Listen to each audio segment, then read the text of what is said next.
All right, greetings, everybody. Well, welcome everybody to the show. This is Brother Beniti. I have my co-host Reverend Hecker here with me soon. Let me just see if we have Father Sebastian here. That's what was holding up. I was texting him. Hold on. Father Sebastian, are you here? Hold on. Let me try to give him a call.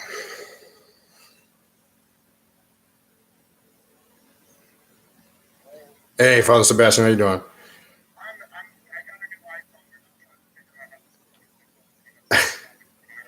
Well, if you struggle, I could put you on the speakerphone, but you got to, if you dial in the number, it should ask you. Okay. All right. And it asks you for an ID and then the PIN. I can give it to you. I can give it to you over. You can just dial it. I can give it all you the information. Yeah.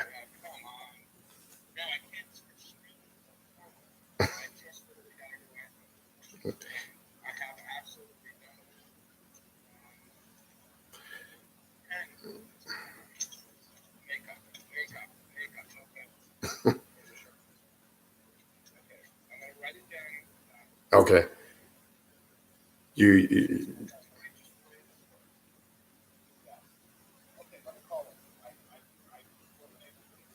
okay? You got all the numbers, or you need me to give them to you? All right, and just remember it's the pound symbol. So after the ID pound symbol is giving you. Okay, I got you.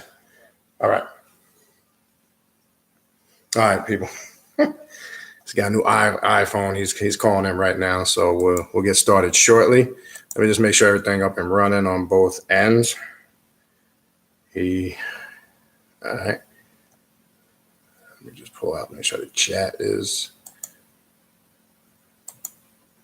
All right. Peace, Sister Maya. I'm just getting everything set up here, and then we're gonna start in a minute or two. All right. All right, he's calling in now. Let's get off the phone. He is actually driving. So we'll just wait to get him connected. Just bear with me. Give us a minute or two. We want to welcome everybody to the show. We will be talking about Vampire Magic, one of his main books, but not just that. We'll get into some other areas and topics. All right, so just give me a minute. Just so we can get him connected. He's calling in right now. We'll wait till we get everybody else here. I know just came on, so it's gonna take a minute for everybody. Okay, I think we got it. Hold on. We finally. All right. All right. All right. Let me just see what number you are so I can make sure we have you. You can hear me good, Father Sebastian? I can hear you great. All right, cool. I'm just trying to figure where you are on the list so I make sure you have all. Okay, I see you. Hold on one second. I just want to make sure we got. I'm trying to see what number you're calling in from. Hold on one sec.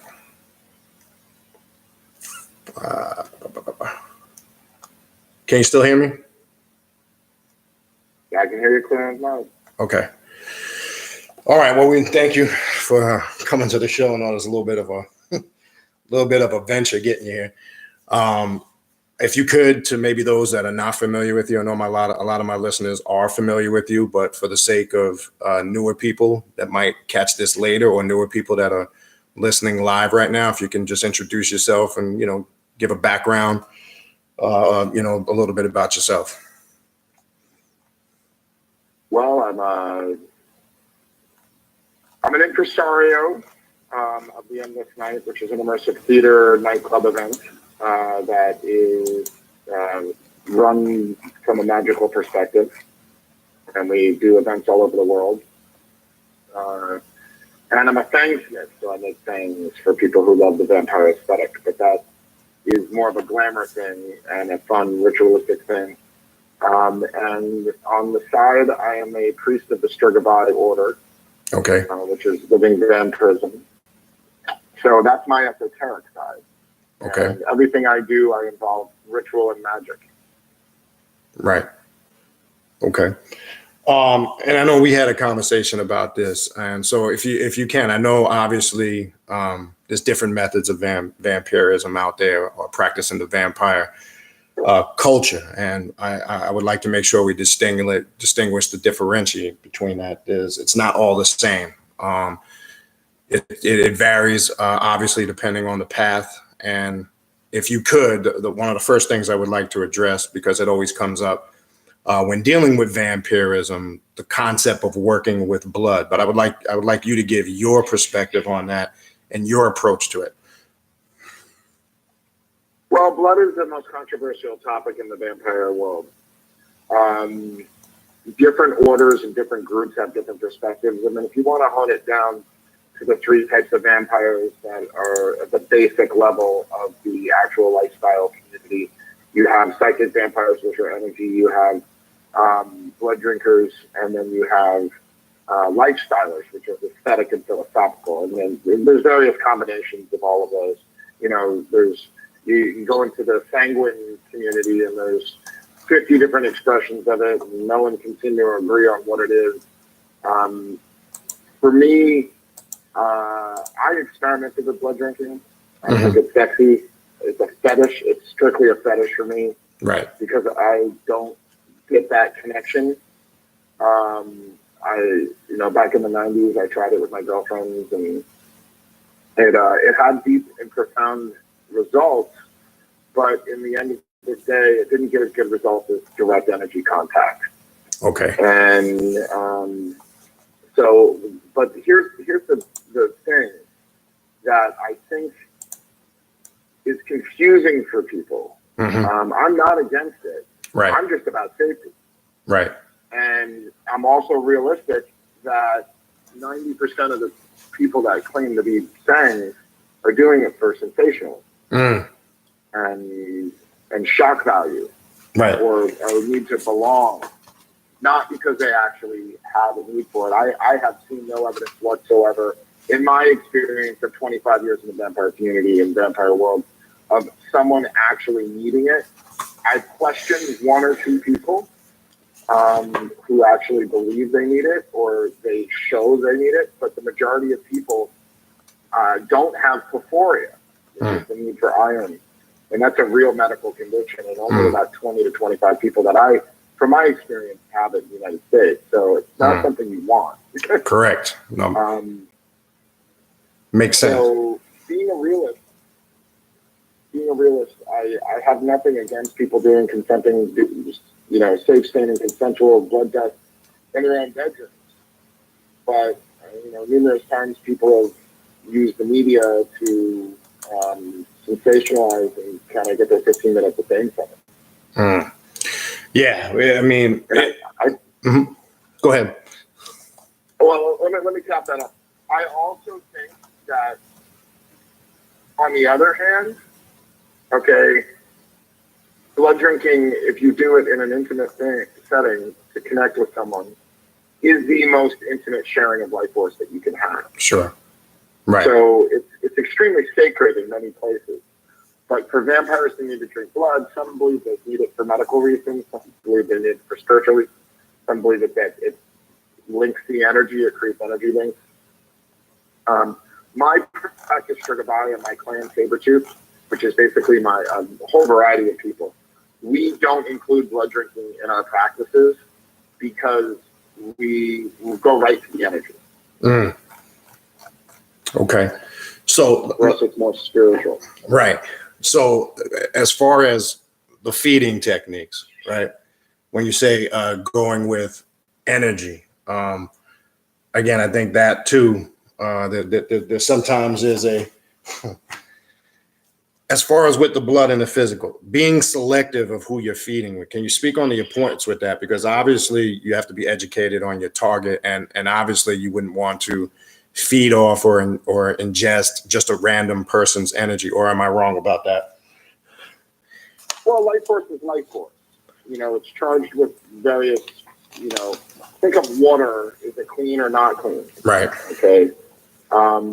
Everything is energy, and the vampire is, if you talk about energy vampires, I'm not talking people that dress up as vampires and want to go out and have a good time. Right. Or people who identify with the vampire archetype in a philosophical way. Mm-hmm.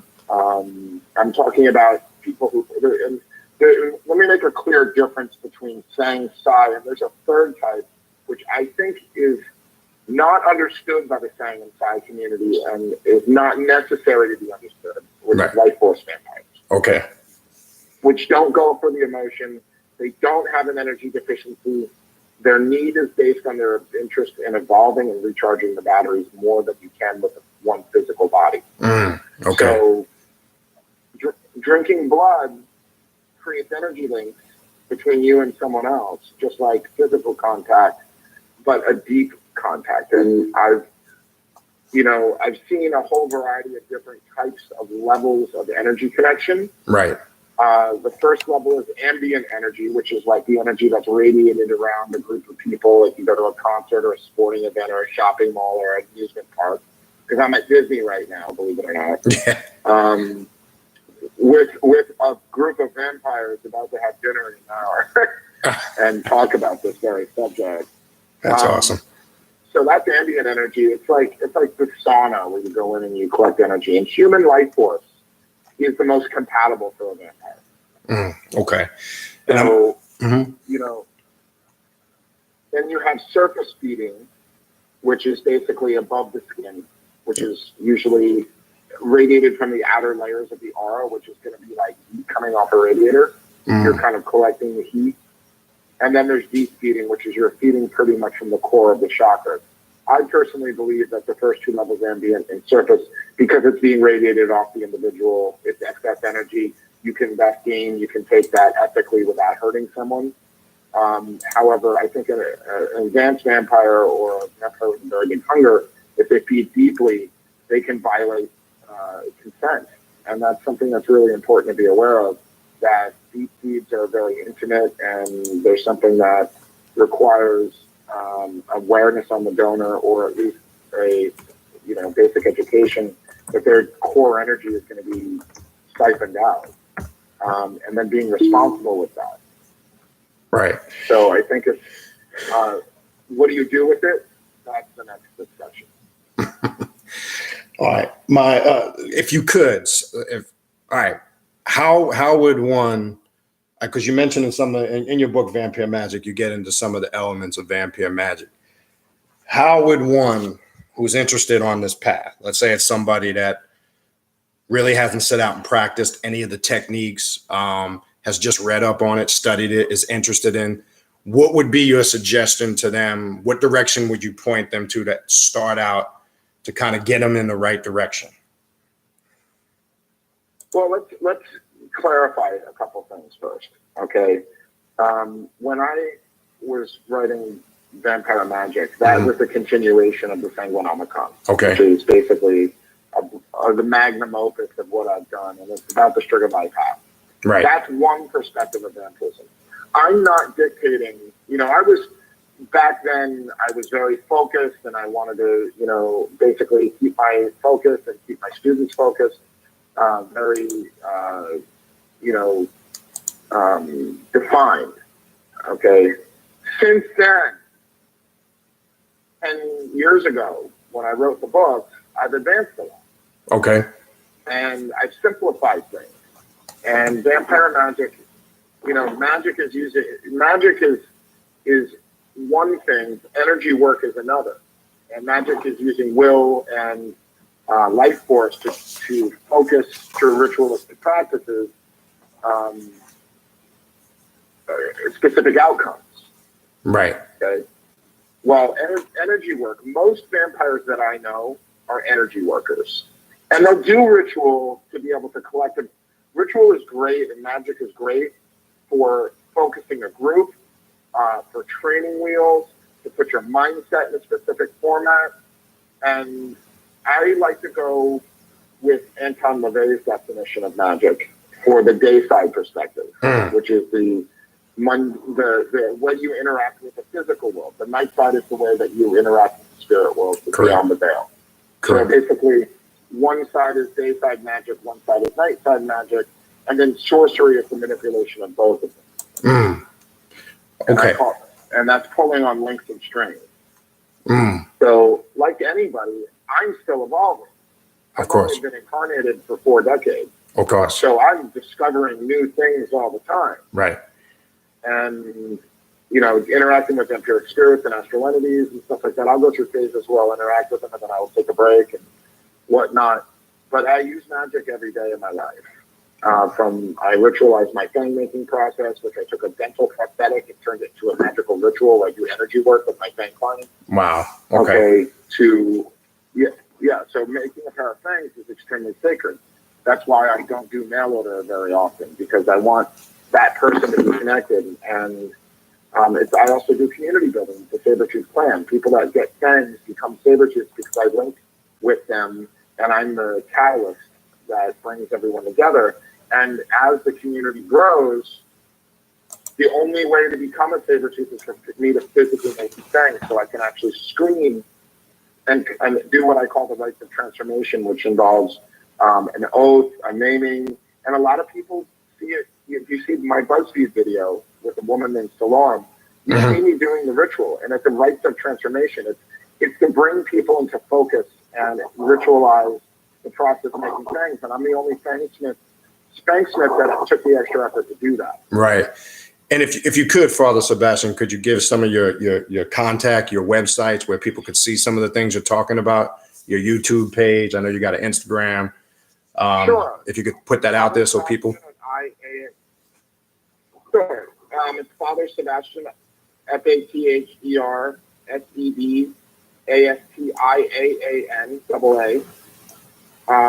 And that's on Instagram, Facebook, YouTube, Father Steb on Twitter. What's important to be aware of is I don't actively right now put out the magical. I'm more focused on a day side perspective right now. Right. Creating a environment for my fan clients to become more attuned. I mean, I started this as a business that I run with magic. Right. Like a lot of people go to me, you can't have a business that has to do with magic, and I think that's bullshit. That's right. I think there's professional sorcerers in Russia and Latin America, and Americans seem to have this problem mixing spirituality and business. You know, you have a doctor who mixes medical, and you know, if he's not able to pay his rent, he can't do his job. Right. So my project started as a business, and I used magical techniques to infuse into the business to make the experience better for my patrons. Right. My events always start with a ritual. I have a lot of magical rituals that are involved in a lot of my events. I do a lot of magic to guide my business. I like the concept of ritual and energy work, and we do rituals at a lot of the events, like actual rituals, which was hard to do in the 90s when I started, because a lot of my clients and my members were scared we were going to be classified as a cult. Right, of course. And, you know, or given the public perception of that. And that's been a big concern for a lot of the people who were involved. And then as the Oubliettes, the 00s came about, magic with Harry Potter and Lord of the Rings, right, where it started, that actually helped the magical community evolve. And now with YouTube and Amazon, it's the muggles, as you know, Harry Potter calls them, the norms are less, they're not as sensitive to things that might be as controversial. Right. And something that we had discussed when we talked, I believe it was Friday or Saturday, you said something that stood out to me. If you could elaborate it, you're kind of elaborating it on now, but if you can go a little bit deeper into it, you know, your focus with the magic, because I keep hearing you, use that term, and I'm glad you are. It's about, the transformation, the change, and the growth. If you could elaborate on that. Well, let's start with the first thing is Vampirism for me is an archetype based on Carl Jung. We all need archetypes to be able to function. Okay? Are you a male? Are you a female? Are you old? Are you young? Are you Native American? Are you European? Are you African? Harry Potter is a great example of using archetypes with the houses. Okay, you know, if you talk to any Harry Potter fan, they know what house they are. I don't know all the houses. I love Harry Potter as like an amateur fan. Right. But Carl Jung talked about the human mind functioning in archetypes. And the vampire is an archetype. And one of my missions is to be able to provide a version of that archetype that is about personal evolution, about taking the positive and empowering elements of the vampire archetype and using them to evolve you yourself as an individual. Okay. Okay. So and that started because when I was making fangs, I saw people's lives improve. And I've always been into the occult and the esoteric and the supernatural. My mother's a psychic. My dad's very gay side though. And my family knows exactly what I do. I hide nothing. I don't do anything illegal, and I really don't like involving children in what I do because what I really believe that children need to have a foundation in the gay side world and a really good anchor. Introducing to things like yoga and Reiki and Wicca, things that will prepare them. But I really believe that vampirism as a practice that I do, Skirt of Eye, which is my variation of it, is an adult practice. I'm glad you said that. Yep. So, you know, if I ever bring a child into this world, I'm not going to say you're a vampire. I'm going to let them figure it out themselves. I could bring you to Buddhist temples, traveling with them, learning about Shinto, martial arts. Martial arts is a great thing. Meditation.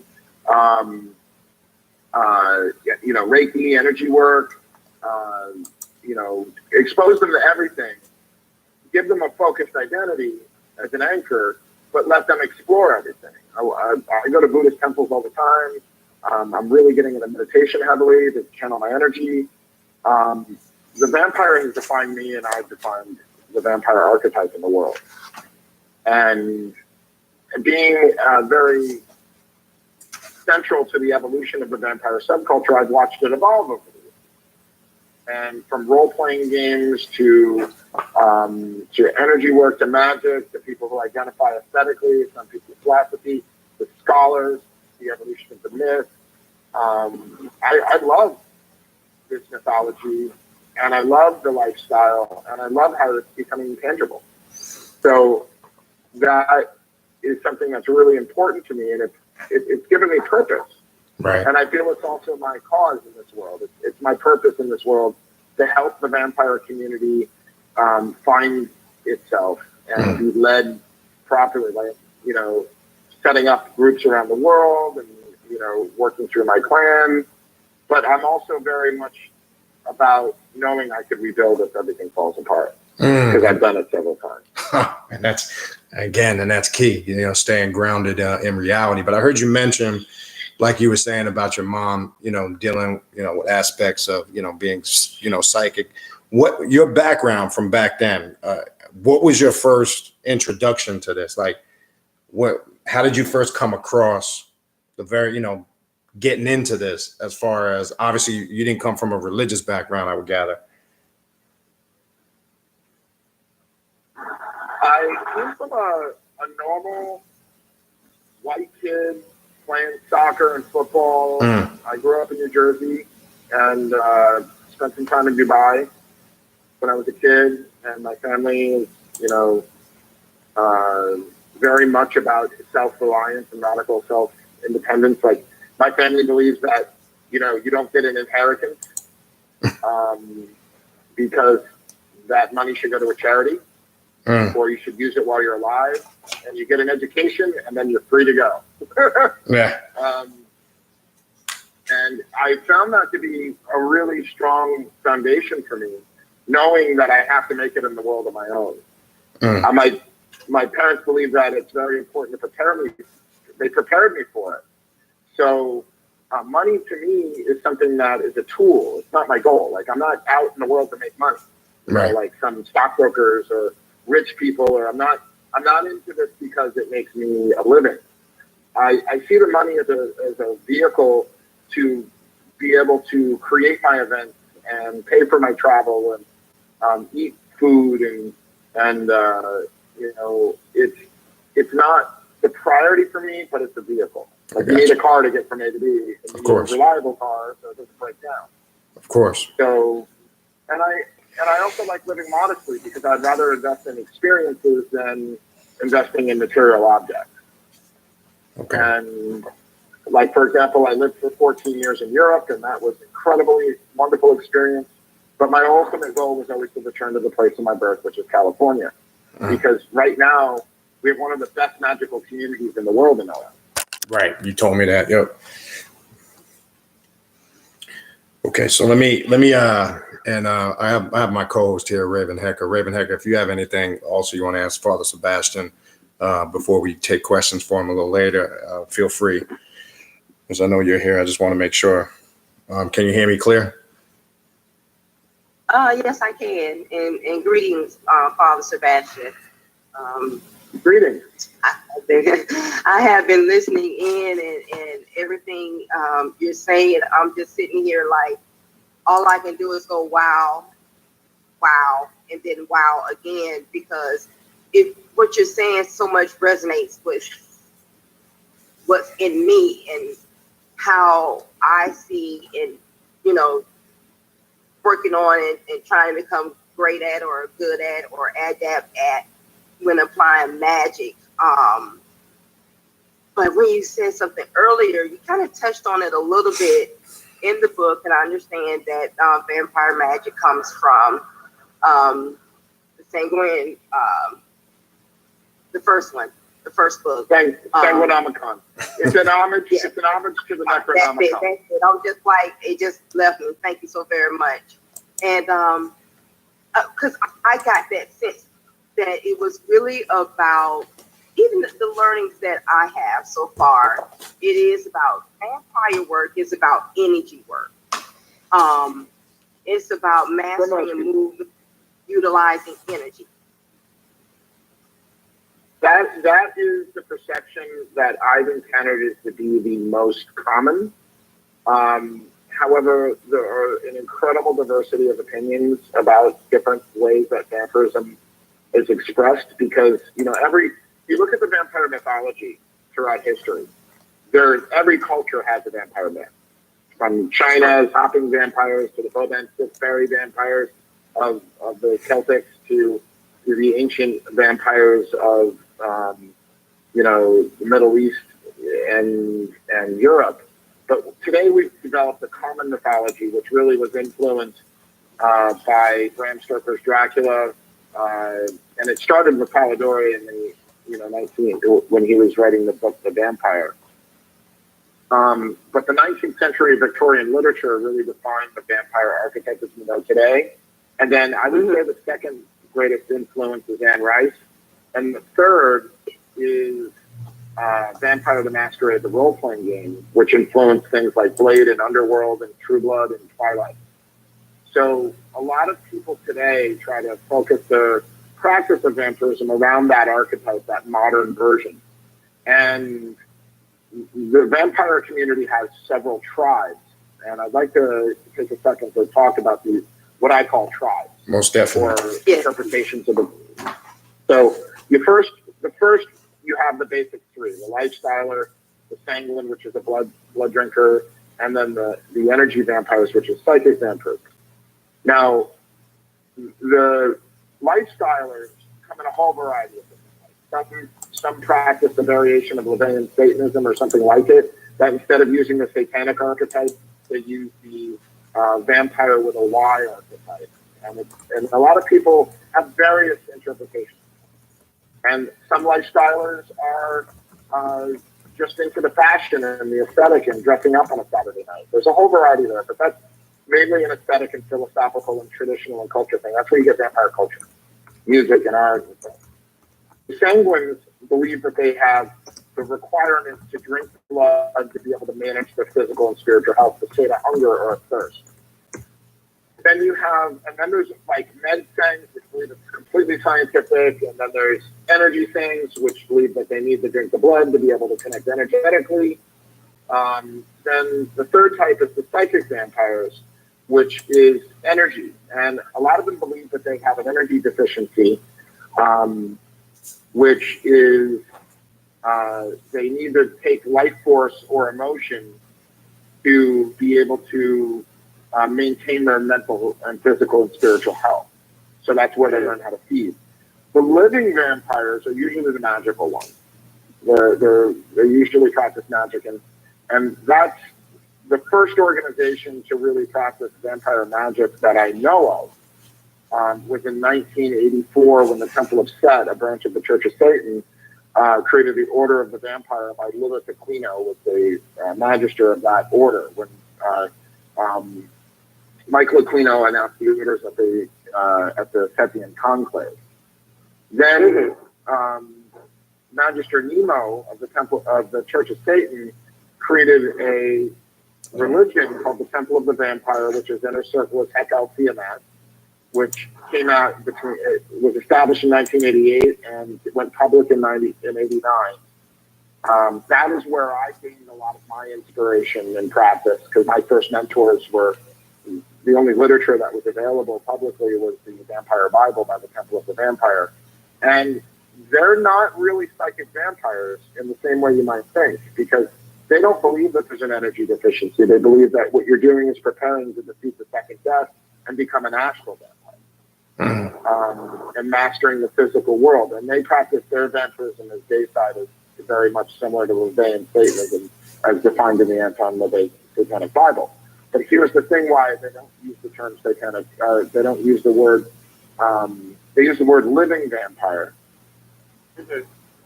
And the living vampire is a magical practitioner that practices energy feeding on either a consensual or a predatory, or whatever definition, to personally evolve their ability to survive death. And that is a magical practice. So the TOV, I don't agree with everything they do, but I do believe at this time, and since they were started, they are a lot of people call them a pyramid scheme and all this stuff. Their teachings, if you read into them, they have a lot of meaning, but there's a lot of metaphor in there. And, Nemo put into the books, within facts and fancy lies truth and metaphor, discriminate with terror, which means read between the lines. Mm-hmm. And that organization has evolved significantly in the years that I've watched it. I was involved with a coven that practiced their teachings back in the early 90s. And I just couldn't survive with the satanic element. Like, I'm not a Satanist, but a lot of Satanists say I have a very similar to Anton LaVey's perceptions. But instead of an archetype of a devil, I have the archetype of an empowering vampire as my inspiration and my archetype. So that's the magical vampires. Then you have the scholars, who are the people that study vampirism and vampire, the psychology and myths and legends and stuff. And those are notable people like Catherine Rand or Raymond T. McNally, who wrote The Search of Dracula. You also have people that are like Rosemary Ellen Guiley, who wrote the first book on vampire subculture, which was called Vampires Among Us. I believe that was 91 or 89. She's working on a book project with me starting next year on my memoirs about the history of the vampire world. Then you have emo-vamps, which Anton LaVey describes as psychic vampires, which are people that are parasitic emotionally. And let's not get into them because that's right. And then you have role players who are people that play Vampire the Masquerade, a really great mythology, huge influence on the modern, since the 90s, on the vampire mythology. And that has the vampire community that we know today really came from the inspiration of Vampire the Masquerade. And that has clans, like you'll hear words like clans, the prince and king, and all that stuff comes from the role-playing side of the vampire subculture. But the thing about LARPers, the vampire role players, is that they know they're playing a game. It's very much like a murder mystery or a medieval LARP. Then you have a whole variety of other interpretations of vampires, but those are the ones that I kind of like to define it as, to try to let the mundane world or the layman kind of get an idea of what incredible diversity there is in the vampire subculture. Amazing. Raymond Hecker, did you have anything else you wanted to ask? Well, I will say this energy thing, because that's what caught me in the book. Because you touch on lightly how vampires, or some, I'm going to just with that, education I just received there, some vampires are healers, or can be healers, because of the way that they can move energy, right? The way they can. Yeah. Well, I mean, any vampire who's energy sensitive to subtle energy into the night side spirit world that can see beyond the veil. Any vampire, in my opinion, is truly psychic. Okay. And psychics are, in my opinion, people who have the ability to have the sixth sense. Vampirism through ritual and magic and energy work can develop in a whole variety of ways. Like the Dark Gift in Interview with the Vampire, where Lestat can read minds and Lily can. Every vampire has different interpretations, but to be energy sensitive is something that psychic and living vampires do, which naturally lends to the ability to learn the practices of things like Reiki, or learning how to, you can use feeding to remove energy blocks. You can use feeding to heighten the senses.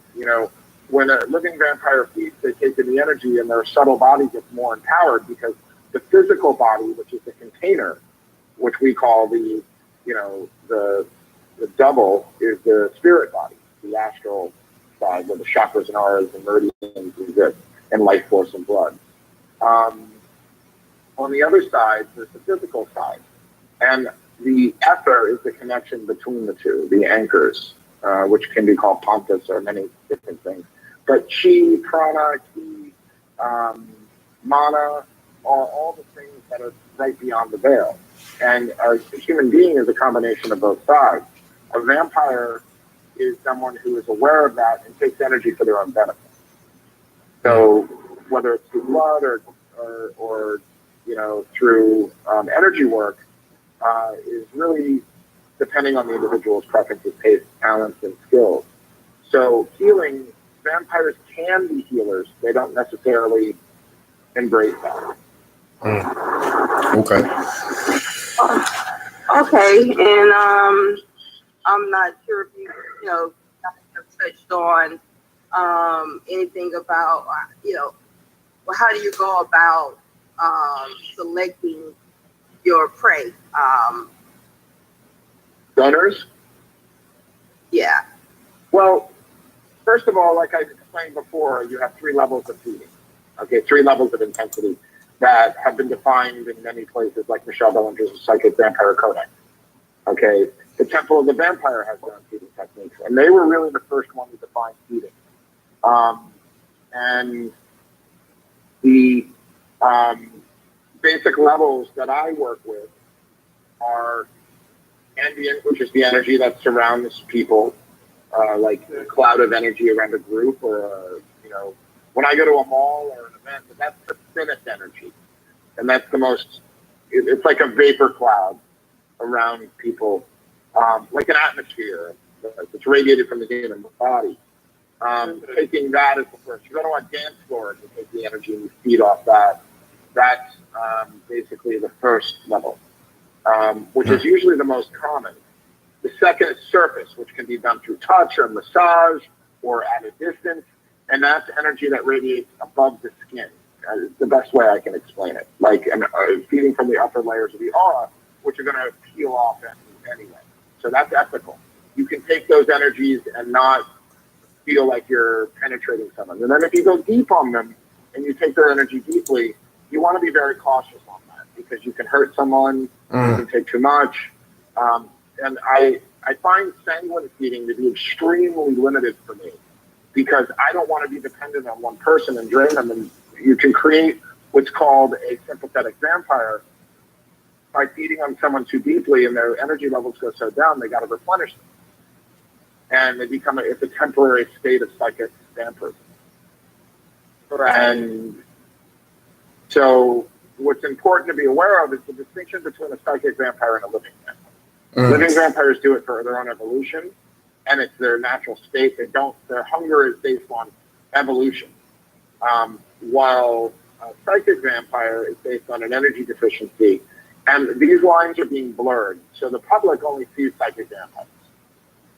And consensuality is something that I believe in. And that's something that I find that I uphold very valuable, in great value, because where consent comes is where you deep feed, which is an extremely intimate activity.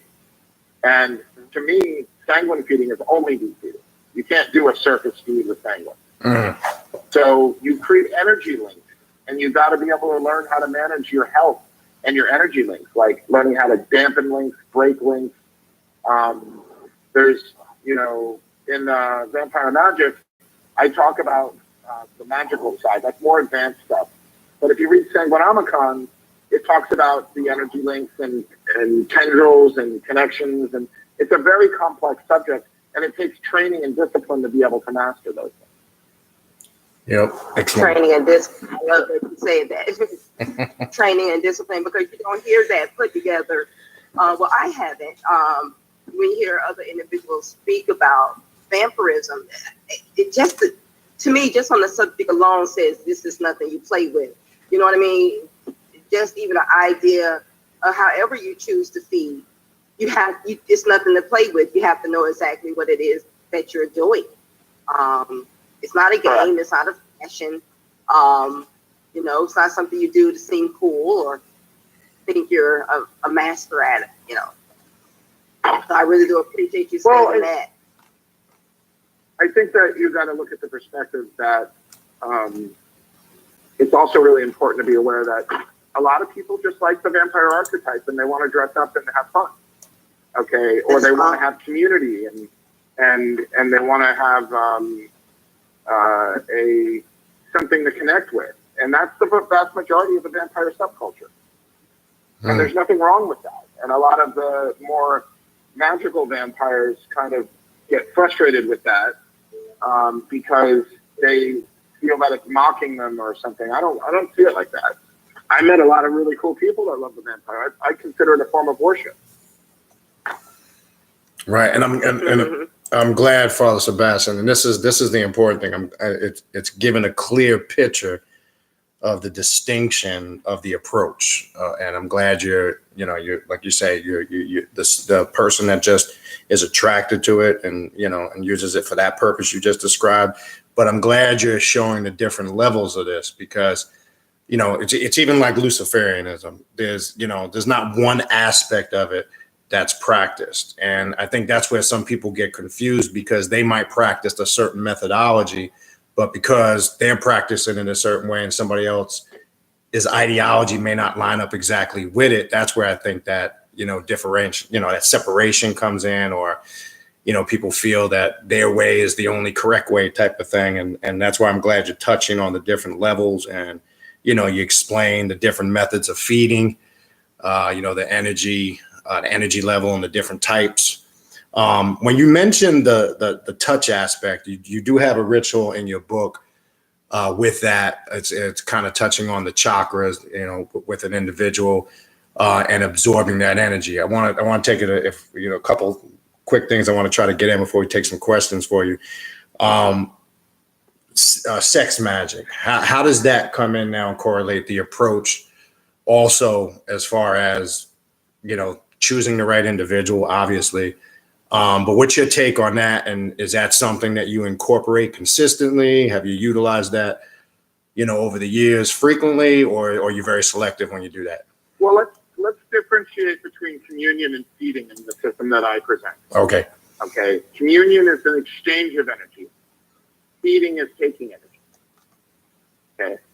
Harvesting energy or gathering energy. I like the word gathering because I don't like the parasitic perspective. Okay.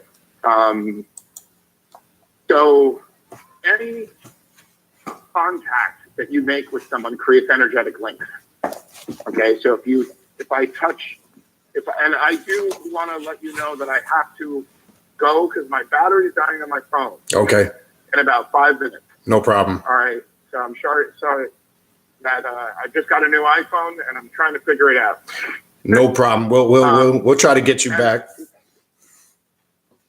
Sure, I'd love to come back. Definitely. One of the things that's important to be aware of is that a lot of energy sensitive vampires have very bizarre interactions with electronics. And my battery usually lasts about half as long as normal battery. But you want to you want to know what's, Father Sebastian, you want to know what's the fucking crazy thing? You're in here, but you're not in here. I can't find you anywhere in here since you came in. You're not even, I don't even know how you're in here. We'll talk about that another time. I can hear you, but you're not here. I saw that too. Oh my God. So I don't know what kind of damn iPhone you got. You're nowhere to be found on the screen. I've been trying to find you since you came in. Why don't we plan a part 2 on this? No, we will. Okay, where we're able to have a second discussion where I can field some questions that you might have from your audience. No, most definitely. Do we have any questions? Do you have maybe time for one question? Sure. Let me see if anybody. Go ahead, Raven Hecker. If you got it, go ahead. Somebody in. No. Hold on. Let me go over to this side here. All right, people. If I know that was kind of last minute, anybody have any quick questions for Father Sebastian because his battery is dying? I see you all here listening, and I see you all commenting in the chat amongst each other. But quick, before he loses his battery, we will get him back. Isn't Duma on the line? Let me see. Yeah, I could probably get him in real quick, and then maybe he can just answer his question real quick. Hold on 1 second. Brother Duma, are you there? Brother Duma, can you hear me? And I see you all in the chat.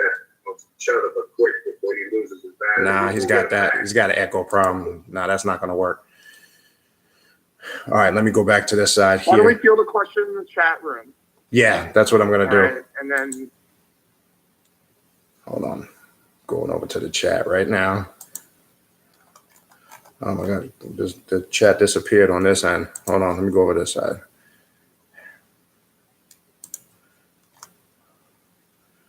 Okay, people, we got over 40 people. Anybody have a question that they want to ask real quick?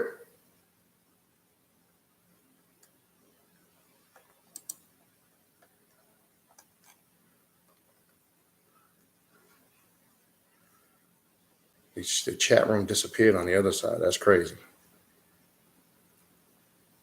Yeah, this happens all the time. Yeah. Hence the Okay, go ahead. Mama Muerte got a question. Go ahead, Mama Muerte. Quick before Father Sebastian loses his phone. We'll take your question. Go ahead. I see you. Go ahead. Somebody's typing in. We got one coming through for you. I lost my whole. All right.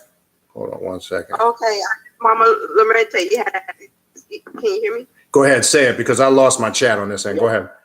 All right.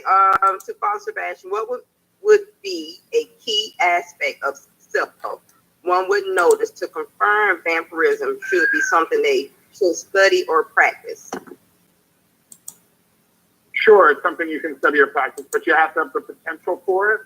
And a lot of vampires believe that you need to be born to it, while other vampires believe that it's something that you can you can learn to do, because everyone has the potential.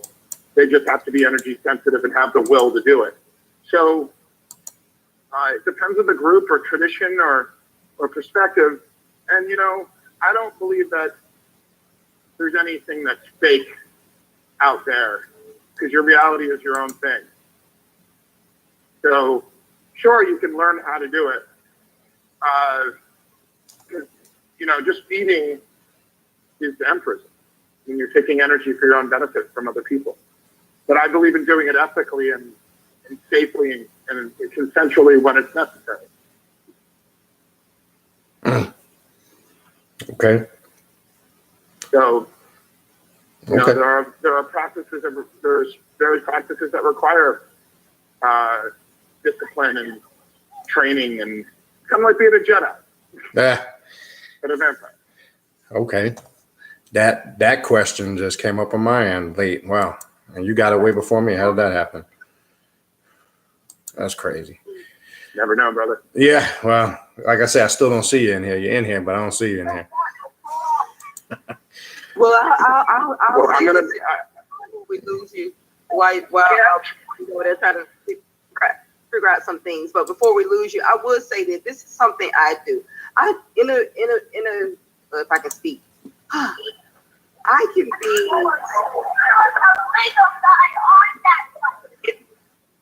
Hey, you guys hear me?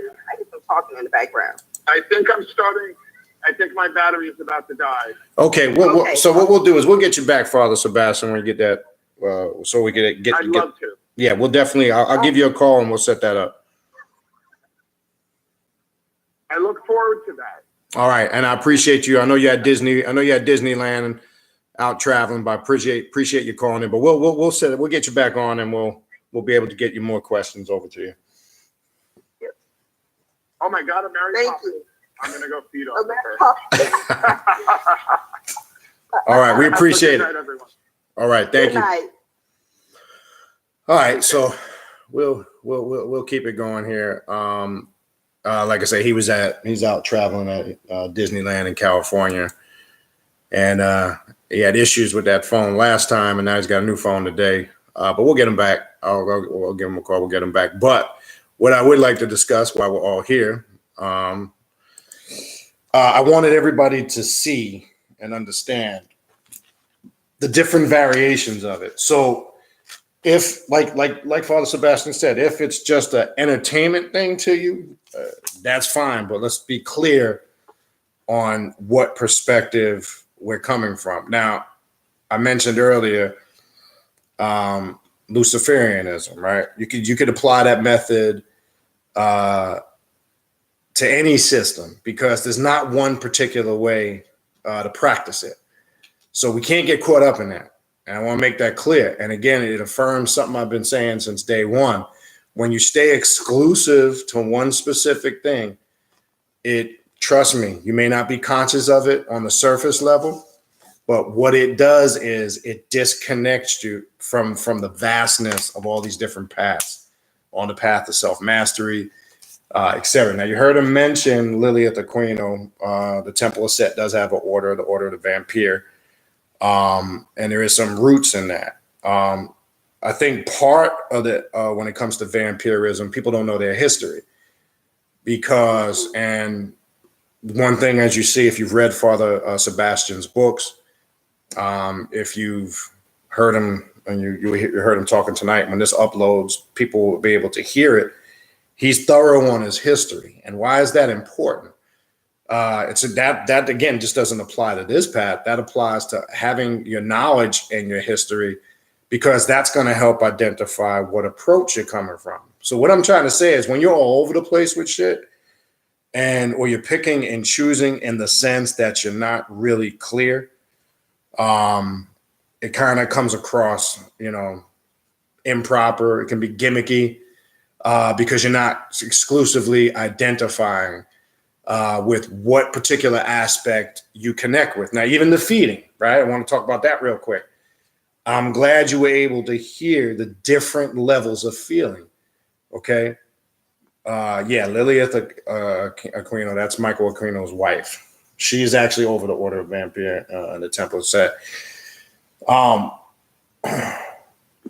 People, throw the feeding thing around. And like you say, he takes it as something sacred. Now, I wanted to, and we'll get into that more in the next time we get him back on, the intimacy of feeding with an individual via just either touch or sexual activity. That's important because, as we know, whether it's physical ingestion because bodily fluids are being exchanged. And remember, he said every aspect of that is energy.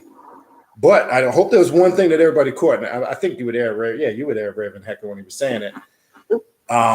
You got to be careful because it's a constant influx and exchange of energies. You can get sick. You can harm yourself. Exactly. And that's why I had asked him earlier, if people came on late, about selecting a proper target and feeding. He said, in essence, everything, life forces are energy in general. But let me make this clear. Here's the important part. I'm saying all that to get to.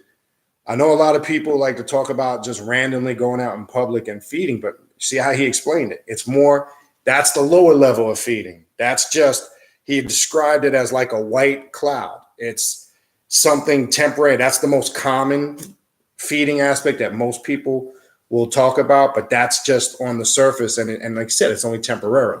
It's not something that it's a long lasting effect, and it can be very draining. That's what you hear most people talk about. But then he talked about a more personal, internal type of energy feeding. All right. So we got to be clear when we're saying this shit, because it's not just, and I've even talked about that, tapping into it in public places, but being selective on when you do it, like looking for somebody that's quote unquote, the most energetic per se, but being able to understand, your cutoff point, because also understanding that it can be very draining on you and knowing how the proper way to recharge yourself. But that's just the surface shit, right? What's up, buddy? Okay, that's fine. So I want to make sure we all caught that and we're all clear on that, because why I always say a lot of sometimes, and it's not just this topic, it's a lot of topics on the left-hand path, or a lot of systems on the left-hand path. And this is just my opinion. And I guess it's because where I'm at, call it what it is. I just think a lot of it is gimmicky. And that's why last night when I did the show, I was using the foundation aspect of being grounded. And you heard Father Sebastian saying how, his approach to money and how he's still grounded in reality. Okay. He didn't necessarily say it's not that money's not a necessity. He basically say it's a tool and a vehicle to use to accomplish what you need to accomplish. Because let's keep it real. We live in the real world. Try to pay your mortgage and your bills off of being a vampire, just saying it and studying it, and that's just not going to do it. Like he says, it's a business to him too, because he does run. If you are not aware, if you haven't seen his profile on his pages, he does vampire events all over the world, not just in the United States. And like when I actually called him on Friday, he was out at a club the night before. He actually does rituals at nightclubs, has vampire group outings at nightclubs to do rituals and feedings. I'm just saying that's the level that he is on, and that's the methodology he works it. So, this has intricate levels. All right. And we gotta be, and then remember, he also described a person who's just, and unfortunately, I think we have a lot of those people who are just fascinated with the vampire culture, and they just really study it. They read about it. They know about it. Right. And then he mentioned the day side and the night side vampire, right? Which we know the difference between the day side and the night side, right? Some people are really day side, or the living vampire he described is your day side vampire, who's in it for more spirituality, magic. That's where a lot of the magical techniques come in. Then you have the night sider, who might be more intent, is dealing with the feeding, connecting with the energy and the blood. But then you have one such as himself, or some of us who consider a mesh between both. You understand? So we have to be clear on approach. We have to be clear on the approach.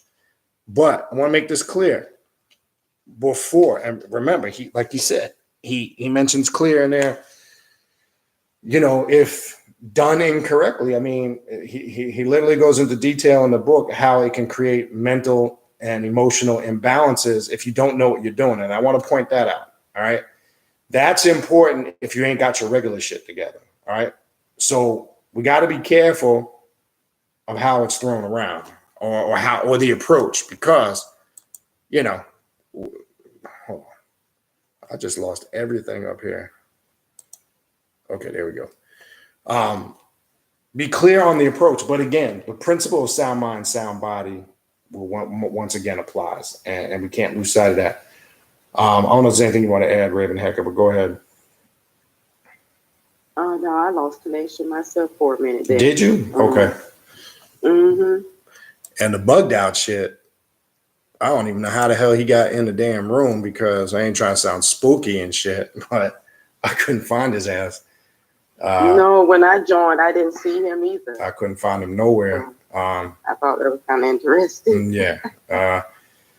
But look, we have to, again, even in the book, and we went over that last week, I'm not going to get into it again, but the agreement, right? When you read the elements of vampire magic that we went over last week, the agreement section, okay? That's not an agreement with something external or something spooky. And we didn't even get a chance to touch on the vampire being at the core, the center, the foundation, because that's one thing that's strong on this path. You don't worship or acknowledge anything outside of yourself. That's key. That's critical. You must understand that. I think what's getting lost in translation when he breaks down the agreement section in the book, that's an agreement with yourself. Okay, we got to be clear on that.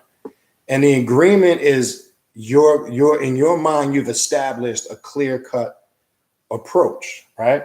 Now, if you haven't seen his pages, he was talking like I say, he used the term fangsmith. He actually makes them, but they're given via a ritualistic process.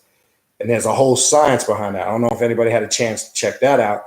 And again, I'm presenting this to show you, again, my whole objective of doing this, and I know a lot of us are familiar with Father Sebastian's books, but I want people to see, let me establish my position on this first real quick.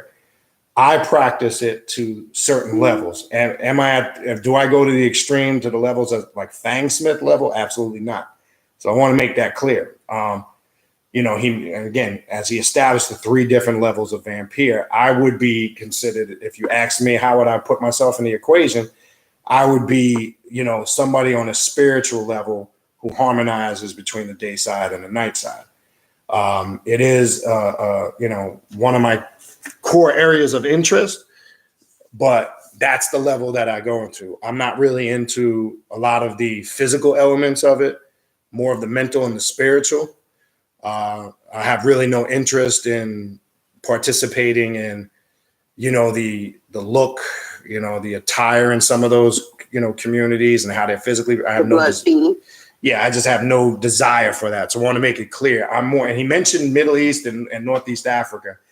As you know, I prefer to deal with the ancient Egyptian aspect of vampirism. That's my approach. That's just me. So I want to make that clear.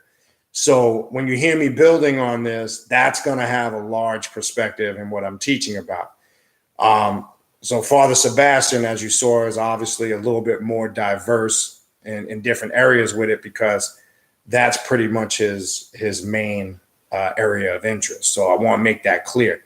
I'm coming more from as he said, and in my conversation with him on the phone several days ago, he's more into the magical, the spiritual, and the transformative aspects. And I want you guys to ask him about that, because in essence, just like any other path on this left-hand path to self-mastery, if you don't have a goal, and if your goal isn't centered around in some shape, form, or fashion of transformation, growth, and change, then you would have to ask yourself, what is your point? Why are you doing this? Now, unless you're establishing that you're just in it for the entertainment purposes, but then be clear on that, because there is that part of it. Go ahead. No, go ahead. No, if you got something, interject, man. You know, you're here. So, but yeah. So there's levels to this shit, people. Just like anything else, there's levels to Luciferianism, right? There's levels to working. Now, again, remember the Saguanomicon, which, as you said, is a play off of the Necronomicon, right? And which you know what that deals with. If you've read his book, and there's a lot of rituals in that book, if you've read that, you will see the one ritual that I had mentioned. I would like him to elaborate on that when he comes back. There is a ritual in there, and if you guys have not read it in the book, I suggest you go in there, take a look at it. It's actually a ritual where two people, preferably male, female, not mandatory, but two people face each other, and they're absorbing energies from each individual's chakras. That was that deep feeding, energy feeding that he was talking about. Now, why he was mentioning, and again, I would like him to elaborate more on this, why you got to be very cautious of that, because are you conscious and aware of this individual that's in front of you? Now, sex magic is a whole different thing, because that's taking it now to a whole another level of exchanging energy through the oral. There's many bodily fluids exchanged, be it saliva, semen, sperm, whatever you want to call it. All of that, you're dealing with energies on a liquid level. You're dealing with energies on a spirit, all being ingested and assimilated through your DNA. All right. And that's something you got to, ask yourself and look at the individual. Is this a person that you want to, really do that with? And if you can answer unfallibly yes to all those questions, then, so be it, but it's critical. When I said the knowledge and the history of the path, as I said before, if you do the research, and as some as you did, you'll know he's one of the pioneers, in the vampiric community. He's been around for a while, since the early 90s. And it's good to hear him give not mundane history, not dates, times, and places. I'm talking about history of the evolution of this particular path. And he's showing you the different methods.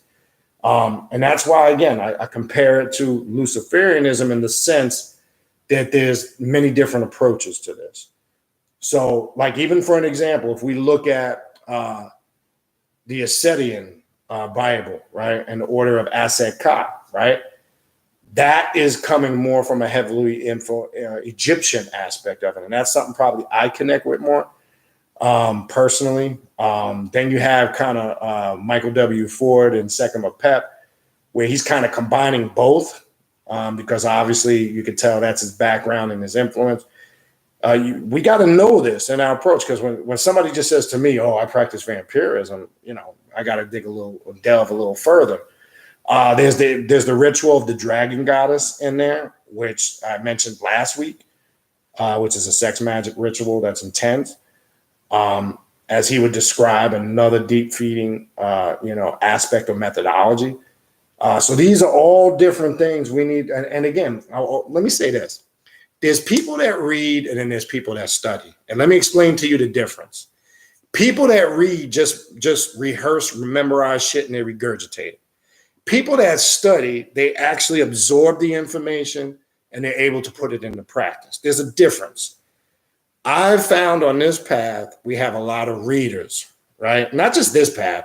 In any quote unquote conscious circle, there's a lot of readers. When we go to the main readers and people that just listen to other people say, they don't put anything into practice. Exactly. We got a lot of that shit going on. We got a lot of people picking up books. They get all amped up because they read something on a topic, and now all of a sudden you can't tell them shit. They're masters and they know everything. We got to be diligent studiers, people. We got to be able to take information and apply it.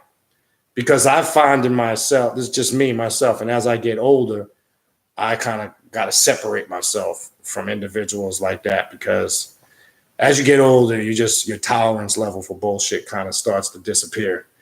And you just don't want to be bothered. And that's probably one of the main reasons why, obviously, I left all those conscious circles back in the day, because I just saw it as a bunch of people reading books and sounding heavy and sounding deep and just talking a bunch of shit to make themselves look good. I mean, we still got that going on in this path. You do have, I mean, you're going to find that anywhere you go. But the point of the matter is, the difference with us who claim to be on these paths, we're supposed to apply the information on a daily basis, right? It's not just something to do when it's convenient for you. It's not something to do periodic times. It's something that you're supposed to be living on a daily basis. That's something we need to ask our questions. And again, what I was going over the other night was to kind of make people see and ask themselves, where do they place themselves in the equation, right?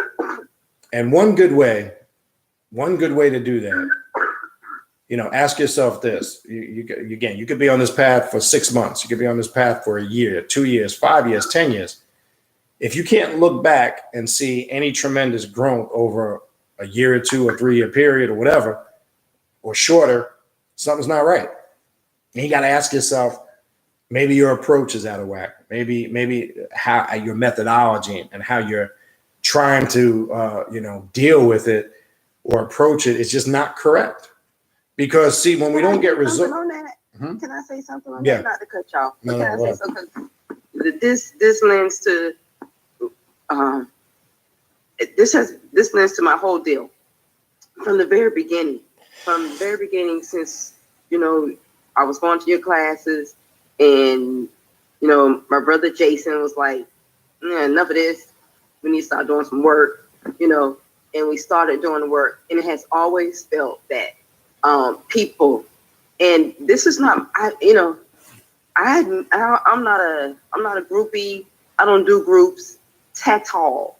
I really don't. I don't do groups. I don't like trying to fit to someone's mold or fit in a group just to be liked. So I never did these here little conscious communities. I never walked around here with dashikis and my hair twirled up in some kind of scarf or bun. I never had the whole outfit, right? So it always came back churchy to me when people would come to these rituals. But for me, it was serious work, because it always felt like you was doing fucking work. It felt like, something, you will uncover something about yourself and you work on it, and then I'll be damned, here comes some new shit that you got to work on. But it's work. I never, Awesome. and I think for the last 2 years, it's been 2 years, right? Yeah. It's just been like, work. Even the last ritual. And I just want to say this, and I'll be quiet. The last ritual, and I think I said it to you, that I knew I had some work to do. I chilled for a moment to try to formulate what it is, how I was going to tackle my next Sonya, right? And it just hit me. You know what I mean? I was going through my box of candles. Bam. It came to me. I instantly knew what I needed to do to work on myself. So it's constant work. And, maybe it's just me. Maybe some people, don't need to do anything. Maybe they just got all their shit together. You know what I mean? I doubt that, but yeah. Maybe it is like what Father Sebastian saying, that they are costumers. You know what I mean? They just like to wear the wardrobe, but that's all they like to do. But if that's all you like to do is just wear a wardrobe, just wear it. But don't teach people, don't talk to people, don't regurgitate shit, because what you then therefore create is more confusion. Yep. Because you're not putting something into practice. How can you speak on it? Because you have no knowledge of it. Exactly. You know of it, but you don't have no knowledge, no wisdom. So how can you speak on something? And that has always kind of been my big angst when people come to the rituals, and it's like it's a game. It's not a fucking game. Right. These life-changing events. And if you did do some work in that ritual, if you did came there to play and some work did actually go down, you felt that later, and you have now disappeared because you came there with a desire of playing church. Mm-hmm. No, and the point you make is valid, because the key is this. Look, like you say, you create more confusion. I've said this a million times. On this path, I don't care what it is. It could be Luciferianism. It could be Egyptian left-hand path Heka. It could be necromancy, vampirism. You will have to demonstrate, show, and prove one that you say you are. Because when you walk in these inner circles, let me make this clear. I keep telling people this, okay? There's a lot of people that are very private. And I'm telling you this from experience. And I ain't telling you to take my word for it, because I know you will have your experience. There's a lot of prominent people, right? And I want to make sure I relay this without making it or coming off as being spooky. I don't want nobody to interpret it spooky. There's a lot of people that are very low key. They're very prominent, very powerful people, and they take this shit serious. And my point being is, we need to, just like anything, we need to be cautious of what we say and do, because you can sit there and say, oh, I'm this and I'm that, and, I don't give a fuck. Yeah, cool. But I guarantee you, the more you talk and the more you're spreading your bullshit, you will be tested and have to show and prove your magical ability when you walk in some of these inner circles. Okay, this is not like, let me make this clear. This is not like any of these esoterical orders where you pay your membership fee and you get your membership card and you're in the club. No, you are tried and proven worthy. I want to make this clear. Now, I say that to say, because Raven Hecker was mentioning the rituals, right? So let me get to that real quick. And a lot of the stuff she was talking about was when we first started out. Not so much in this last year or so. Probably the first year, because we were attracting a lot of nutheads. And as you've heard me mention over the months, that's why we kind of changed the approach and the format of how we do these rituals by invite, to avoid that. And we've been very successful in doing that, because the work has intensified. It's more internal. I know there's some of you here that have been at the rituals, like Mama Muerte, Myra. I know there's other people here. Obviously Raven Hecker, myself, Brother Jack, Seth Atna, there's AP. I know you guys come frequently. Yeah, Tanisha. Tanisha, she's in here too. So you know what I'm talking about. And I'm bringing that up because you heard Father Sebastian saying he's about getting together and doing ritualistic work and one thing he doesn't do, and we'll make this clear, he didn't talk about it, but I'm bringing up, he doesn't do the coven thing, and he'll explain why. He's not into that coven thing. All right. But I'm gonna hold that and reserve that for him when he comes back on. He'll explain why. So I'll leave that for when we get him back on. But he's more, I say that with the rituals and the spiritual work, because what we are doing now has become more intensified. And let me stress this, and I talked with Raven Hecker this morning about this. This ritual we're getting ready to do at the end of the month, and she can give you a general idea of what we discussed. This is going to be something that's going to put it like this. It's along the lines of being tested, showing, improving, and demonstrating. I want to go through it. That's how good it is. I want to go through it. I want to do it. It's if you claim your dark side, you're gonna find out if you're really dark side. All right, because the work we do, and this is our approach, and like Father Sebastian says, everybody has their own approach. Our approach is I'm not interested in dealing with the gimmicky ass people. I'm not interested in dealing with the people that are more interested in, they're more focused on and concentrated on, projecting a certain image to people, right? And that's all they're focused on, really. And then there's people that get sucked into it. We're not interested in that.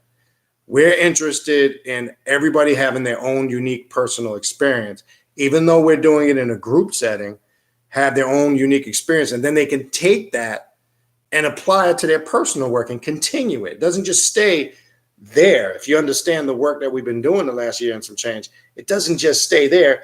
This is something you can take now individually and build upon it and do whatever it is you decide that you want to do with it. But this is just me, and I'm speaking for myself. I don't give a fuck, it's who likes it, who don't. I'm not interested in dealing with phony ass people. I'm not interested in dealing with fake people.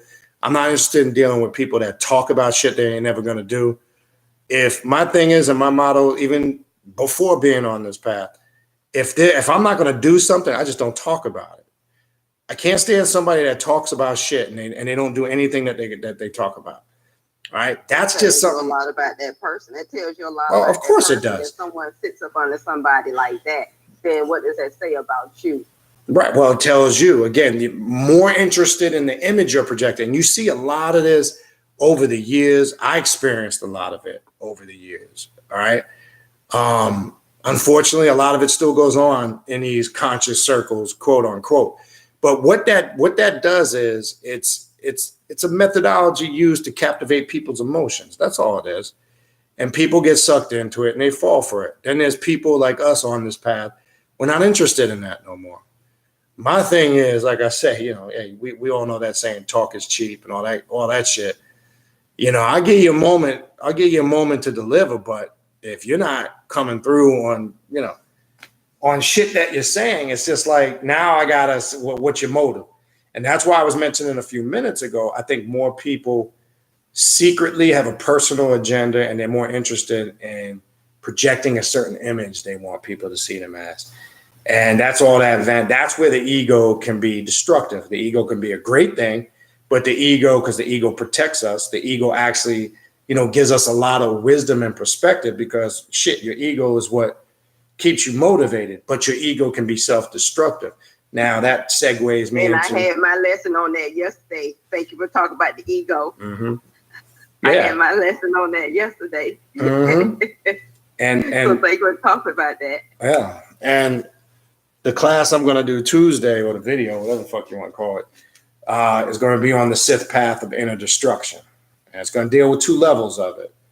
Right. And I'm focused. Okay, but wait a second before you go into the path. Okay.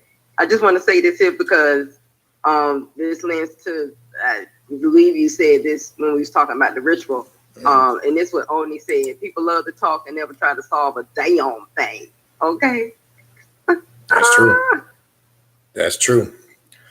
All right. People do a lot of talking, but they don't have no solutions. But that was just to my point, was that I did a ritual. I was presented an issue, a problem area in my life. And I had to come up with the solution. I didn't look outside of myself for the solution. I didn't read a book. I didn't ask Brother Beniti. I didn't ask my mom. I didn't go outside of myself to try to figure out what I needed to do to fix me, because in essence, it's already in me to fix me. Right. And let me say this real quick, and then we'll go to the phones. I give people the phone number if you want to call in. I believe we have a couple people online. I'll plug you guys in a minute. I'll see who's on the talk show. I know you can monitor that too. I'll go back over to that. So I didn't forget, if you're here if you want to call in, feel free to do that. Let me give you that call-in information. Just want to make sure we got that shit right. All right. So the call-in number is 1-605-562-0444.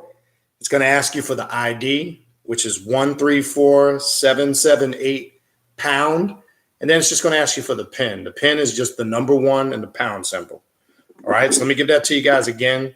If you want to call in, if you're listening on YouTube and you want to call in and speak to myself or speak to Raven Hecker, and if you're just tuning in late, Father Sebastian. What the fuck? Yeah, see, that's the shit we got to stop too. That's that bullshit we got to stop too. You females need to start stepping the fuck up and stop all that being tidy, shy shit. All right. Anyway,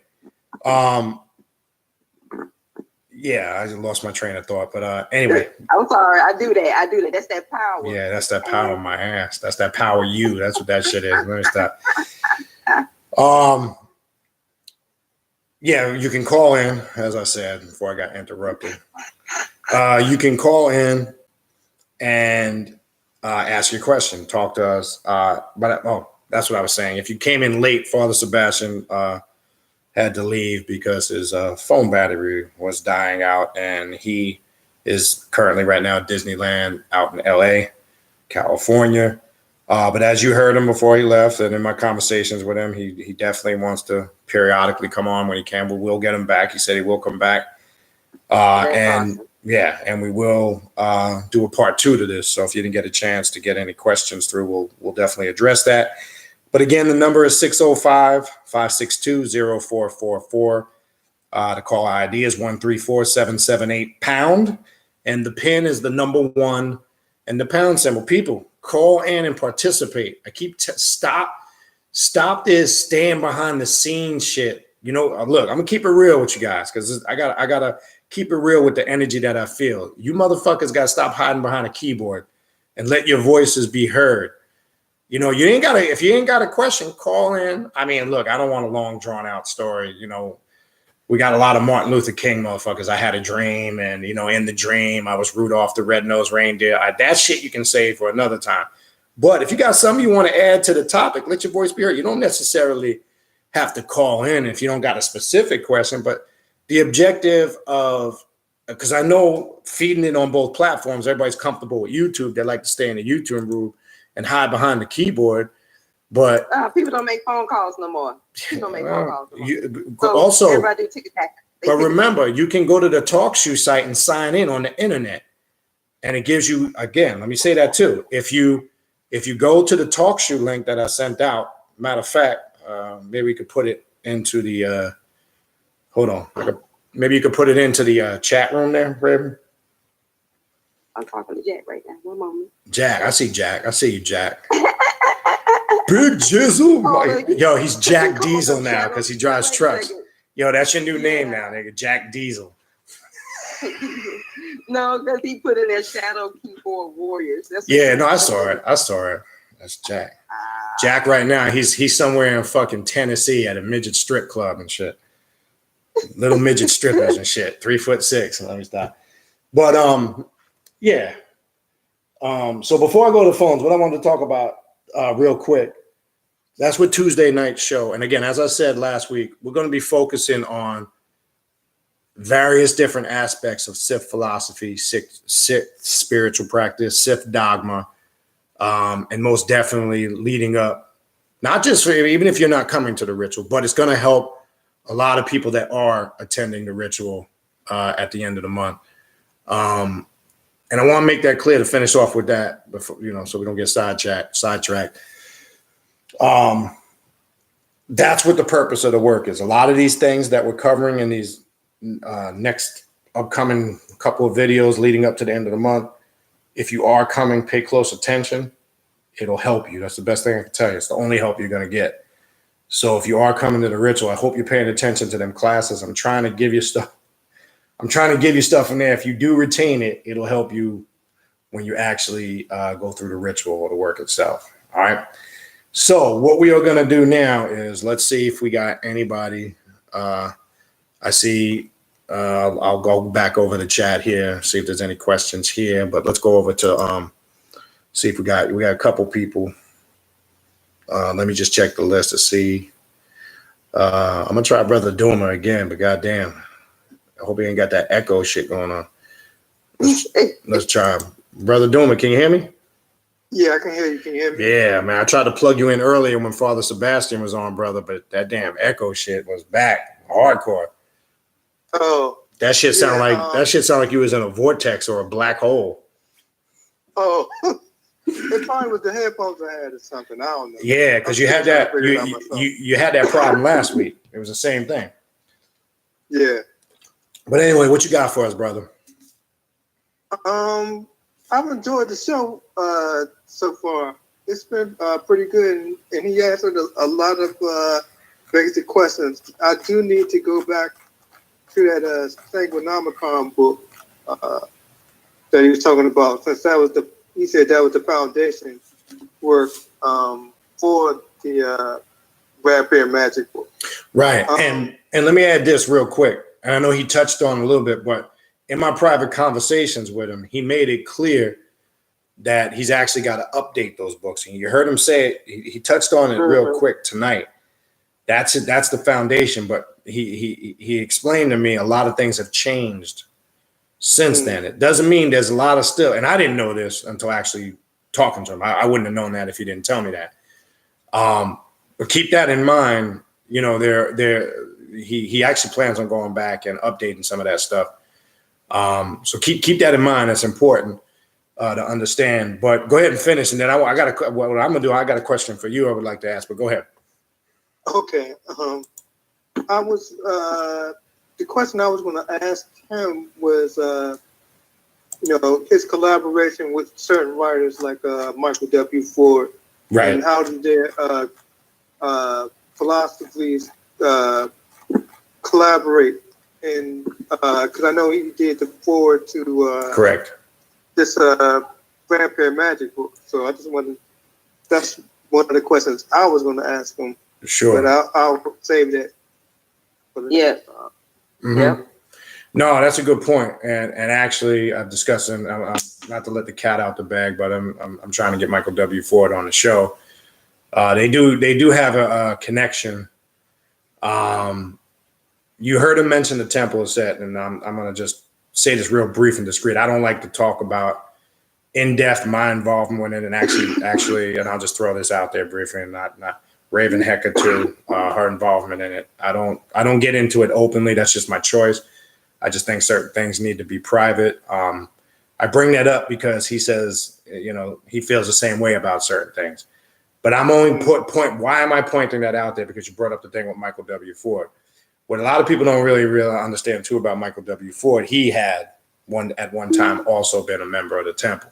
You're gonna find a lot of people, whether they're not in there anymore, had some or still have some connection with it. They may not be, full-fledged members, but they still have a foundation. Now, you heard him mention, I'm saying that to say because you heard him mention the order, the OV, as they call it in the Temple set, Order of Vampire. And he is always considered, Lilith Aquino, one of the pioneers. He's always considered, her one of the, founders, because that goes back even before the 90s, 80s. You probably take that back to the late 70s. And that's why I'm glad, it's a good question you bring up, because understanding the history in that aspect helps you to understand the approach, is what I'm trying to get at. That's important, but that would be a good question to ask. I guess obviously he would have to, elaborate on that. But what else you got for us? Yeah. The other thing was about. I know he was talking about. In some essence, it's good to be trained in the workings of vampire energy work and things of that nature.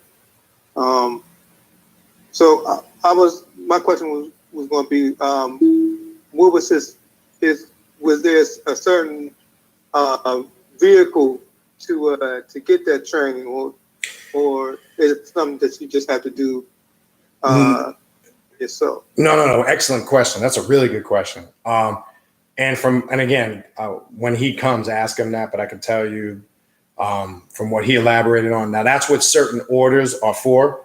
Obviously there's information that exists out there, in books and information that shows you some of the techniques and the practices.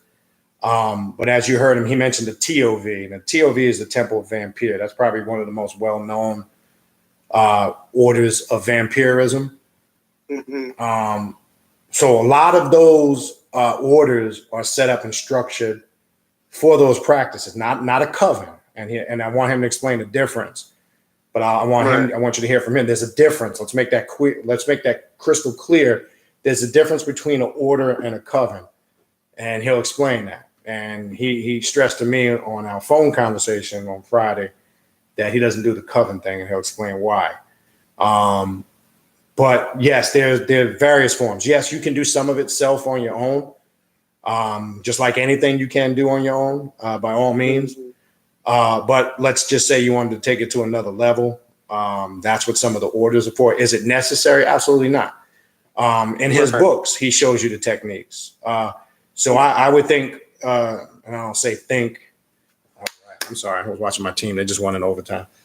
You know me. I'm multitasking as I'm doing this. I got like 5 things going on in this motherfucker right now. But what he makes clear is, look, No, what I was saying was you can do anything on your own on this path. Just like when you hear me talking about Ifa, you hear me talk about Santeria. Now, when it comes to certain levels of ritualistic work, like for an example, Palo, right? I want to make this clear. I'm using this to kind of to hone in on your question. Right. Or even like Bokor Rodney Coleman said when he was on the show, like he said, to work with voodoo, you do not need to be initiated if you're connected with the energy. And that's why I was asking the questions and Raven Hecker was asking the questions or the approach, the techniques. But I want to point out something Bokor Rodney Coleman said, and then I want to point out something in my experience through Palo. When it gets to a level of where blood sacrifice is required, let's say, or say you're going the route of blood ingestion in vampirism, if that's the route you choose, I would recommend you get with somebody experienced. Do you understand what I'm saying? When you're going that level of feeding, that would you look, you can do whatever the fuck you want. Let me keep it real with you. One, I'm not saying you, I'm speaking in general now. You can do whatever the fuck you want because I couldn't give a shit what people do and don't do. That shit is irrelevant.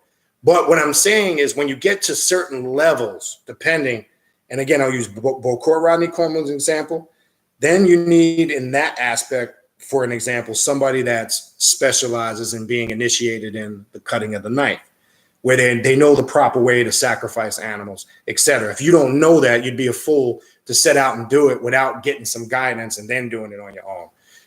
If you were going to be that type of vampire with the feeding aspects and the techniques and say you wanted to literally deal with the blood as an elemental, there's intricate levels to that. I wouldn't suggest you just, he talked about, let's be real, diseases. I forgot the disease he mentioned, but that's not even counting other diseases. I mean, we know diseases are transferred and passed through blood. So I'm just saying all this to say, let's make sure we don't lose sight of basic common sense. But I think the spiritual techniques, I think a lot of that you can teach yourself with diligent study and practice. And that's more of the path that I work with it. I'm more with the astral travel, meditation, the rituals, magical, incorporating black magic. He mentions that, incorporating black magical techniques and practices in vampiric work, and spiritual and energy feeding. That's where I go with it. I'm not into all the other stuff. I'm not knocking it. If you're into the Fang, he's a Fang Smith. That's one of his things he does. If you're into some of the more entertainment side of it, that's your business. But that's just not my interest, not what I do, And I see you, just to give a heads up, I see Rapport, you'll be next. I see Mama Muerte, Sister Mandy. I see you in the queue. We're going to get to you. I just want to acknowledge. So be ready. But Rapport, you're in Rapport, if I'm saying it right. Rapport, you would be next on the queue. But Brother Doom, I got a question for you, brother. Okay. First of all, thanks for sending the piece, and I will wear that Tuesday so people can see your work. Okay. I already done peeped it, and I'm already jealous. I'm all gonna say that. I'm already jealous. Yeah, people, feel free to send your jewelry, and I'll wear it for free. Stop. But good work. I'll let people see your work. I gotta charge it and consecrate. As you know, I don't wear anything until I.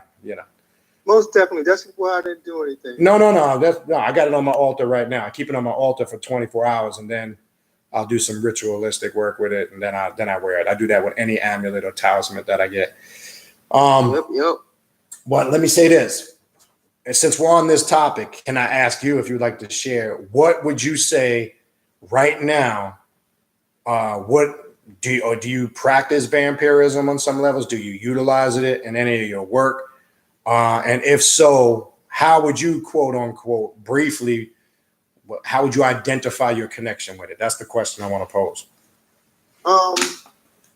Well, yes, I do. On a neophyte level. Okay. I work at a gym. I fix gym equipment for a living. So I have a lot of time to see people when they work out. And I do what would be considered surface feeding every once in a while. If a particular person is really amped up, draw energy that way. Okay. Depending on my mood on the level of work I'm doing. It's just at the surface level right now. It's not okay. All right. Very deep. Okay, cool. Because like I say, I'm interested in getting to. That's how I deal with people. I like to, I don't just want to talk about the shit.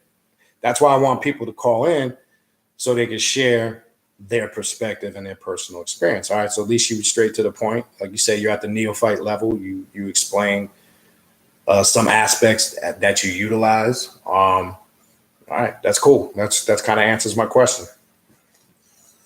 You got anything else for us? That is it.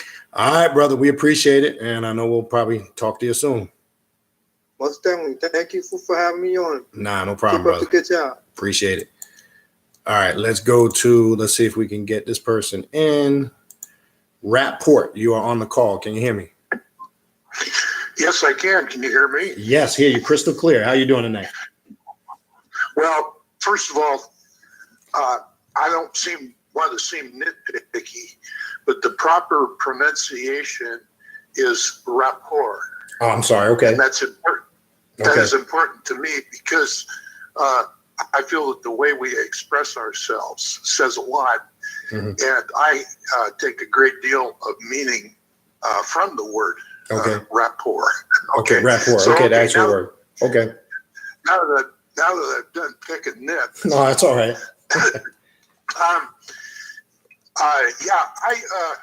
Well, a little bit of background here. Try to cut things short. No problem. I'm nearly 70 years old, and I have done. And I heard you talking about academic input and how we compile, information. A lot of times, never use it. Right. Mostly for obvious reasons. Mm-hmm. And I have dabbled a little bit. Okay. And what I have in the esoteric arts, esoteric being not necessarily the definition of being uniquely initiated. Right. But rather, I don't think anyone is communally initiated. Right. We can be led to the truth, but we have to open the door. That's right. And we have this is a process of the eternal struggle between desire and the price of knowledge. Correct. Okay. Mm-hmm. And quite frankly, I don't know what my mundane designation could even be. Right. But I do dearly love to commune with others. Sure. Who have particular experience. Right. And I'll tell you how I feel about things at this time in my life. Okay. Is that knowledge and power are very intimate things. Most definitely. But there is a price for knowledge. There is a price. That's right. Yep. Okay. And that price is basically what we pay is those conceptions that we hold most dear, and the reward is realizing that we have either transcended a prior truth or realized that we were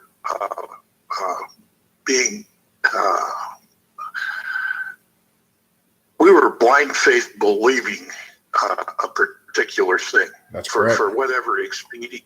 Okay, whatever expedient means that may have been. Mm-hmm.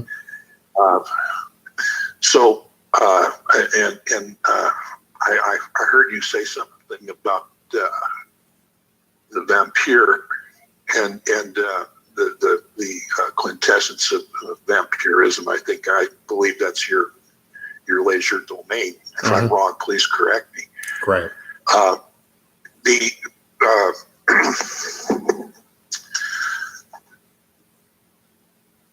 Like I said, I'm just going to cut myself off right there and take a different path, if you don't mind. No, sure. Okay. When we're born, one of our first physical encounters, of course, is the incredibly traumatic interjection from one dimensional domain to another, and becoming a spirit incarnate, right, in these bodies that we are going to inhabit, right, as I think as a process of free will, and go through life having this life experience. But the first thing we're introduced to is the tit and the milk. That's right. The mother's milk, and from there we go on to more substantial food, and by more substantial the intake, we start deriving nourishment from a greater bandwidth of the Earth's life form, right, and so on and so forth. And then as we grow, we find our tastes change. We may not like. I have never been able to eat eggs. Okay. And I tried. I tried a few times, but I can eat eggs in like potato salad. Wow. And okay. To me, that's good stuff. But that is the one and only food, and in fact, that is something of a family trait.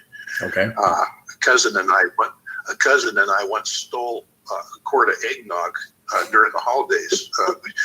We stole it from his mother's refrigerator, and we went out in the backyard and basically guzzled it as fast as we could.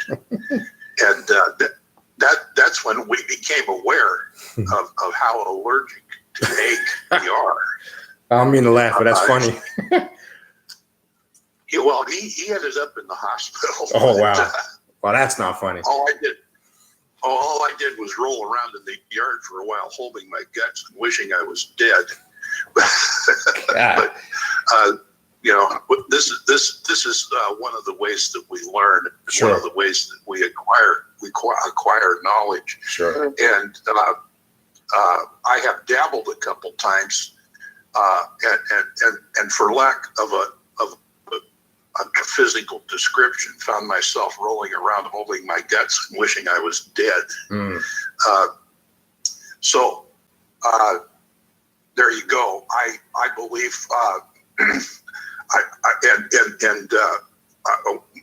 my other name for old timers around here, my other name was Arabos, and I'm not sure if you know what the Arabos is, and it has been.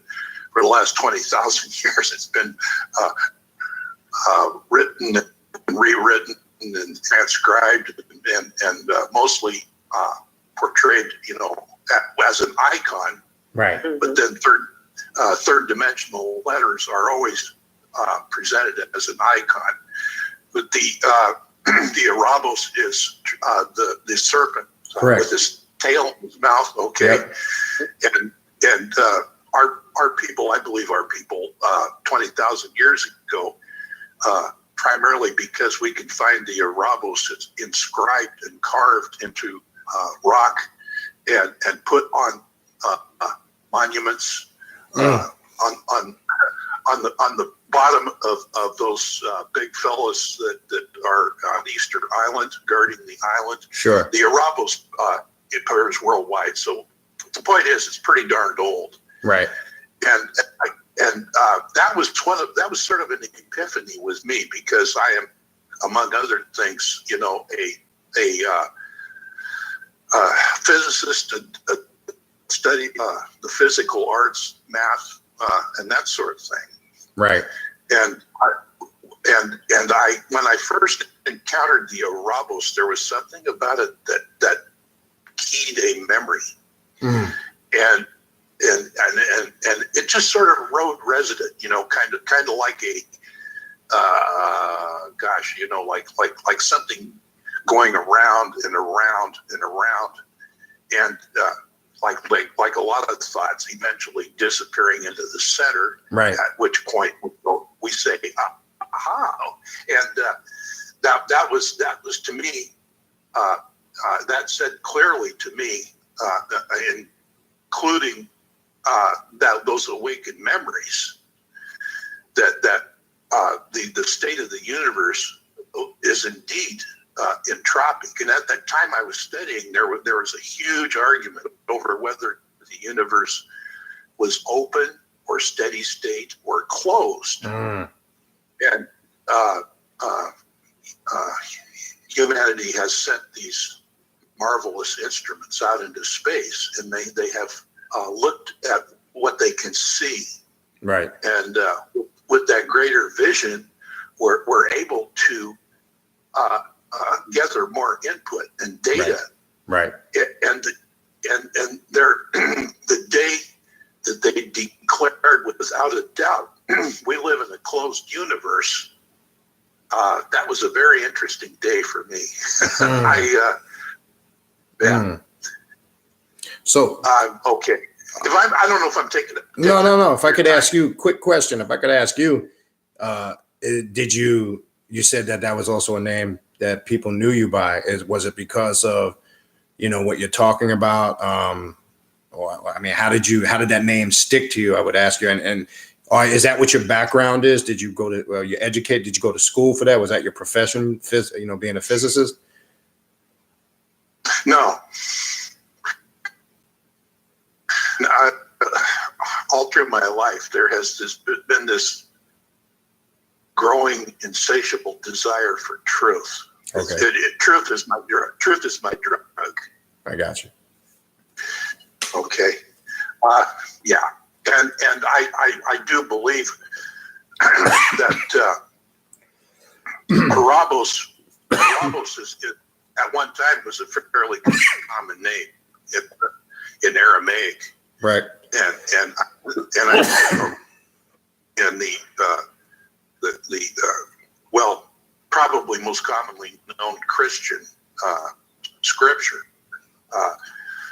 Arabos, there were three spirits that were crucified there, three crosses.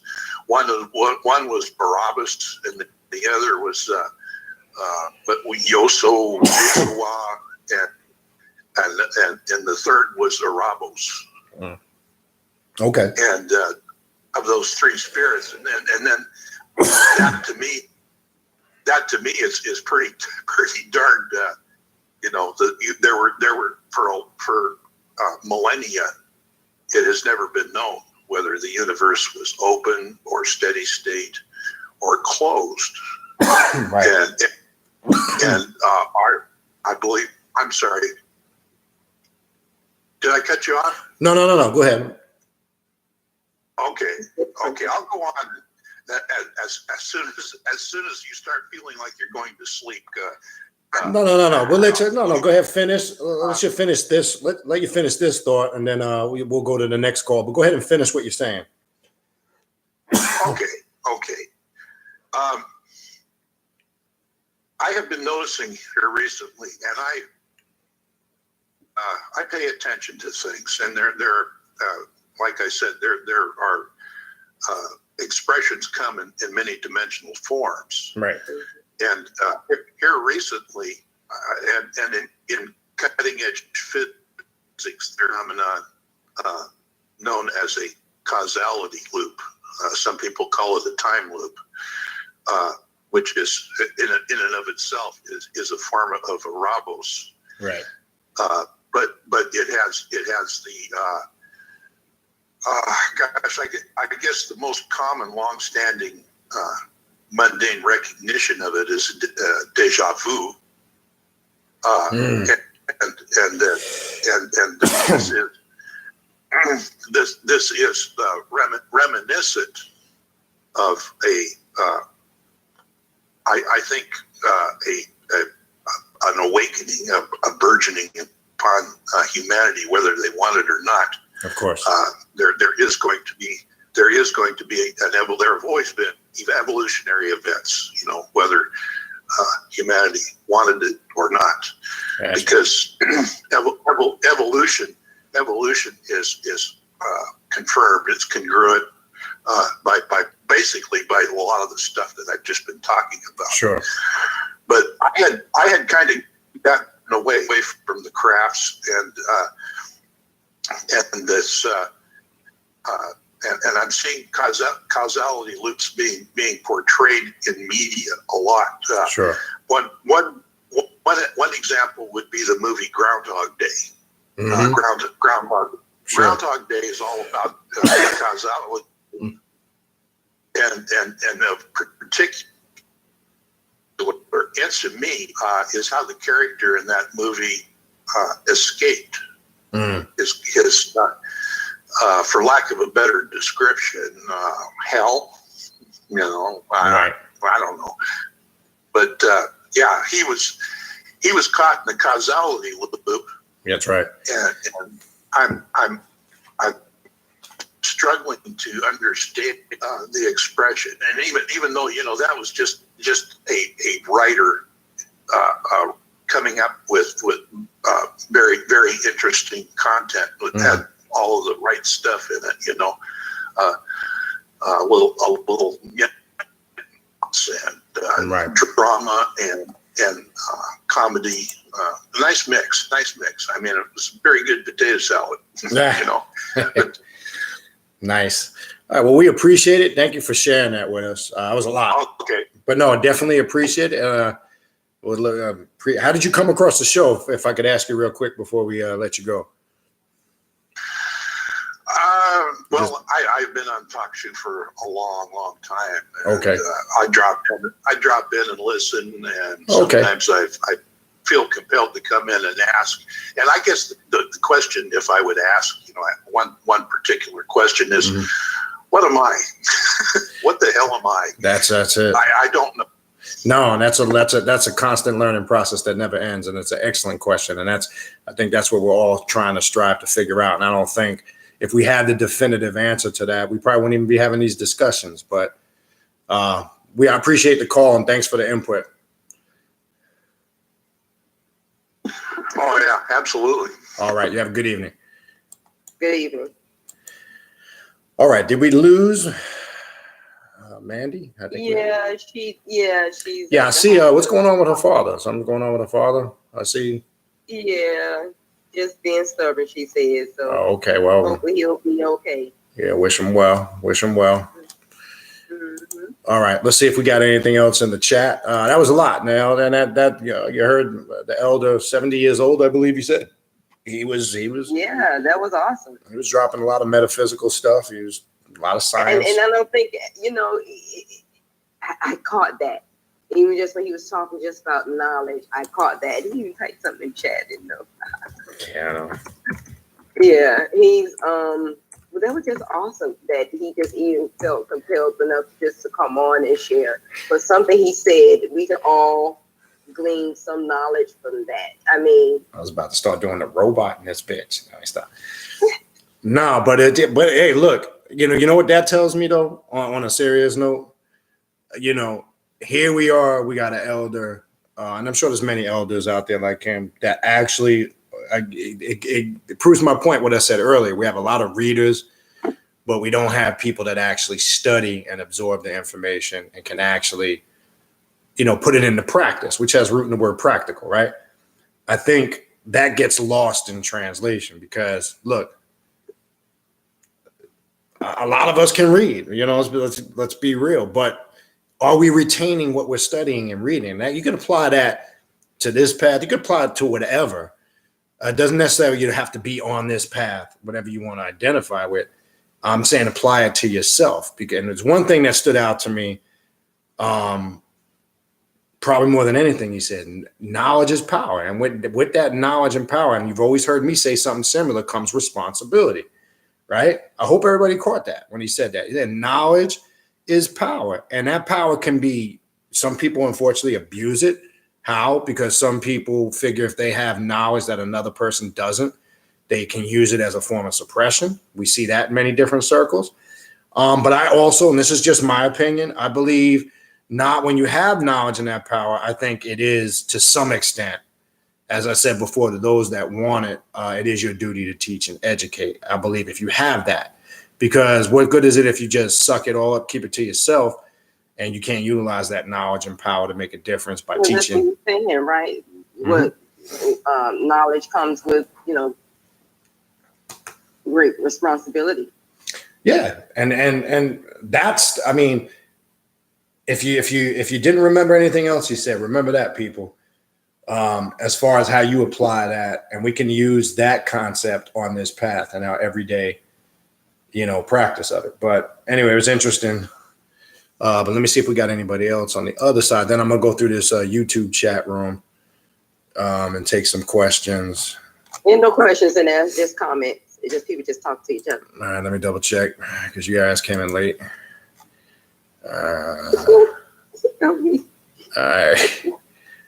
Let me just go up to the top again. If we didn't greet you again, just if you came in late, like the co-host does. No, stop. If you came in late, Father Sebastian was with us for about an hour. You can when the show wraps up, which will be shortly, you'll be able to go listen to the upload here on YouTube or on TalkShoe. Obviously his phone, for those that were here and heard, his phone battery died out. He actually, right before the show, when you heard me call him in the beginning of the show when we were trying to connect him, he had just purchased a new iPhone. So the battery wasn't fully charged, but you also heard him say at the end, he definitely wants to come back. I'll give him a call and check his schedule to see when we can get him back on to, have his battery fully charged, keep him here for at least 2 hours and get in depth on some of the things he was talking about. And I personally was fascinated by a lot of the things he was talking about. There were some other things I want him to elaborate on. I'm going to leave it for when he comes back on. Some other stuff I would like to bring up in our private conversation about what we were going to talk about here. We didn't get a chance to get to, but that's okay. But we didn't just plan to have him on one time. We had also discussed trying to get him to come on periodically since, the study of vampirism and the vampire culture is something that we all study on some level. So I think it'll be beneficial. Why I wanted some to call in, and that's why I asked Brother Doom. I want to know what people's interest is in the vampiric culture. On what level? Are you just somebody that is fascinated with it? You just like to read and study about it? Are you somebody that actually incorporates some of the spiritual practices and methodologies on your personal spiritual path? I'm interested to hear that because I just think it makes interesting conversation. Not only just because I want to ask you that and hear it, but for the other listeners that are on the path, so they can kind of grasp and it might help them in your experiences. Kind of identify where that. That's why I'd asked Brother Doom that. I wasn't asking him because I just wanted to put him on the spot. It's not why I asked. I wanted to ask him because I just wanted to see so everybody else can hear it for themselves. All right. So, but very and I wanted him to talk about too this energy, because as I said in the book, you don't really talk about that. Like this one section, and I guess he expounds on it more in other ones. I'm not going to ruin the name. He does, and he's working on a new book, like you heard him say. But he takes the energy exchanging of the energies and the absorption and exchange of energies very personal. He considers it sacred, was the word that he used, not in a religious sense. I want to make that clear, because sometimes we hear words like that, and our mind, based on how we've been indoctrinated through all these faith and belief systems, we tend to, mind wanders there. So when we say sacred and sanctified and all that, try to internalize that on a personal level, not a established methodology via religion, because that's unfortunately, let's just keep it 100%. A lot of those words identify with religious concepts, unfortunately. But but I want him to talk about it too, like in case I forget. That's why I'm saying this, because I know you remember. Right. Just on the aspect of you know how sometimes, well, I know I can sometimes you know how that sense of feeling like someone is trying to pry, or like someone may be trying to tap Right. into, like, I wanted to know what was his protection methods and things of that nature, because I don't remember reading that part of it in the book. And what do you mean, against psychic attacks, you mean? It could be because now that I was listening to him with his different breakdowns, it could be psychic, like they may be trying to psychically get energy from you. Oh, okay, I got you. Now, you heard him. Well, one thing he did speak on that, I think you were here, it was kind of earlier in the show. You might not have been on, because he talked twice about it. He's more along the guidelines of consensual energy feeding. Right, I know what he's along. Oh, but okay. So maybe I didn't understand what you were saying sure, then. Quite sure he can expound on that, but anyway. Okay, no, I lost you then. I'm maybe I didn't. There was some part of your question I didn't get. So, all right, you were saying. That's okay. No, right. Let's elaborate. Although maybe I'll put my foot right through the screen. Never stop. You can try. Yeah, all right. But all right. So that would be something good. I'm sure a lot of us had questions. We just didn't get a chance to get to them. But that's good. So that gives you something to think about. And people, please have those questions, just in case. You never know, something like that could happen.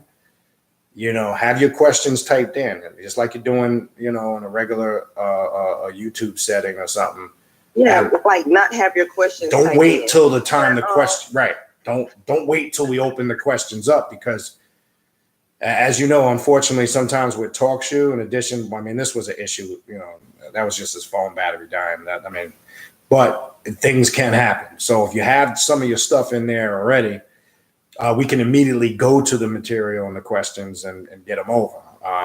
Problem is, everybody started putting questions in, but it was a little bit too late by then. But anyway, shit happens for a reason. No big deal. Yeah, I wanted him to talk about too, about, you know, how we talked about, because this is something I do, especially, it depends on who I've interacted with throughout the day, was returning energy. I know he was talking about, I think he kind of touched on it a little bit, but he just talked on a little bit, I think, in regards to when I was asking him about vampires being healing. But just in returning people's energy during the day. I'll go in meditation, and that's something I want to ask him about, just returning. I don't want no one entrails, is how he kind of put it, you know, the little tendrils that always reaches out to be stuck inside of my auric field. Right. And saying that, you got to remember, I think what I would hope a lot of people probably gather now by listening to him talk. I think a lot of people, as he said, as you can see, he made that statement. Most people identify with those lower levels of feeding. That's like when you're going out in public, a Target. That's just basic shit. You know, that's really nothing as opposed to the other levels that he talked about, the more internal, which deals with a lot more work. And look, it's not, let's make this real. This is not something you're gonna, you know, it's not like I got the instruction manual, poof, I'm just gonna start. It doesn't work like that. It's just like, it doesn't. And when he's not to cut you off, because when you said that, see, that's what people miss, is that when you're looking at people, you have to know how to read their auric field, because that's what he was talking about. Right. The different layers. If you don't know how to read an auric field and understand what's going on, I think the auric field has like 6-7 layers. If you don't understand those layers and the layers that is closer to the skin. Yeah, he talked about that. And I don't think a lot of people take that into account. Yeah, but he ain't really explained it. He ain't really explained the chakras, because people don't really understand how chakras work. because they don't work on healing their own fucking chakras.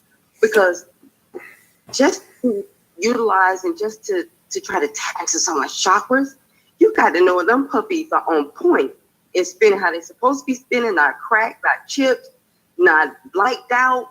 You know, you have to know what you are trying to get from. No, and that'll be good.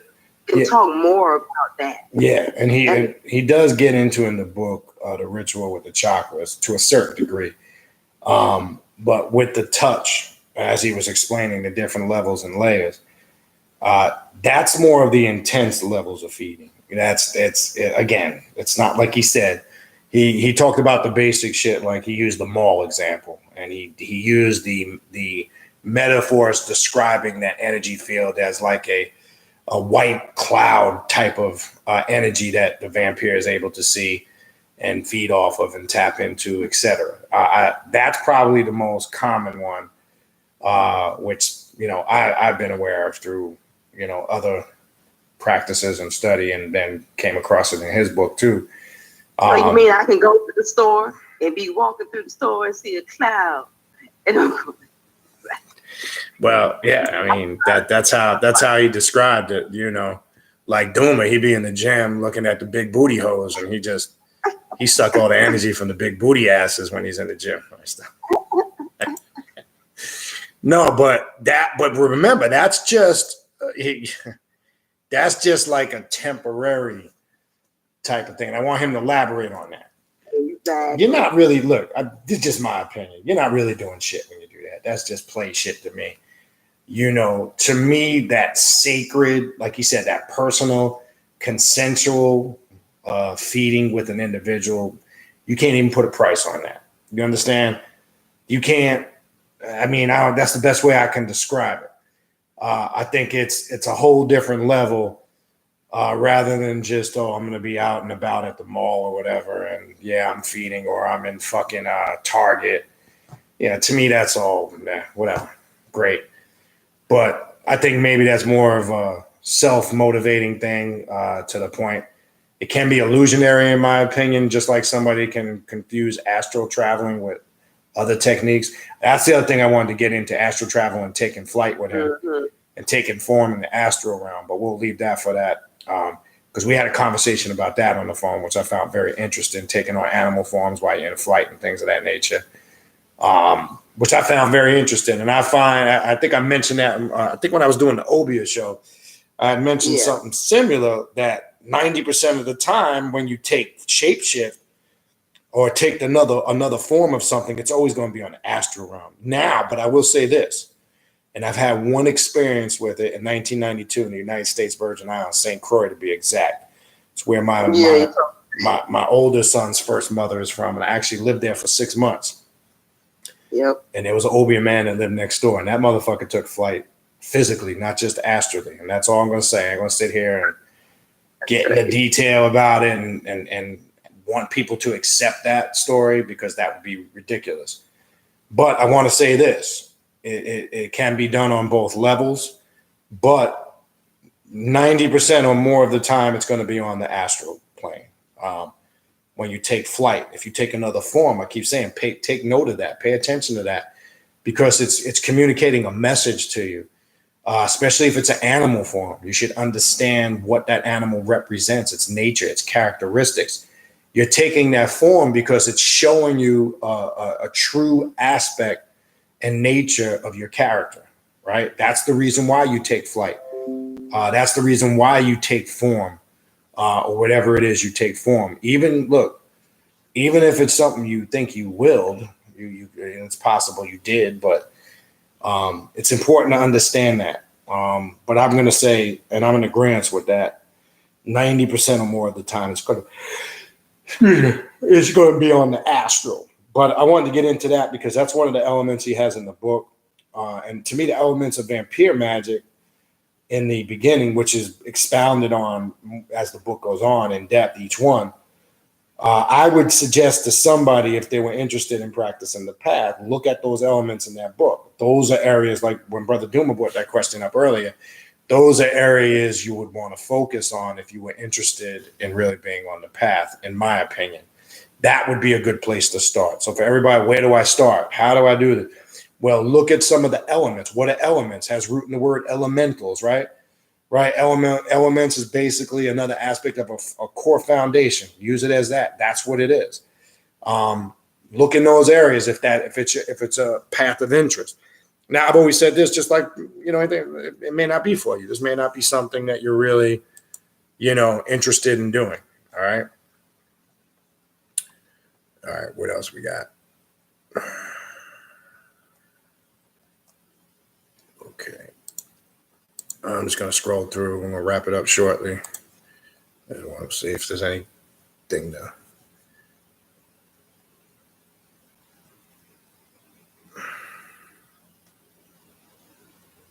All right, what else we got? Yeah, there's a lot of comments, people saying, lead by example, critical, all those things are important.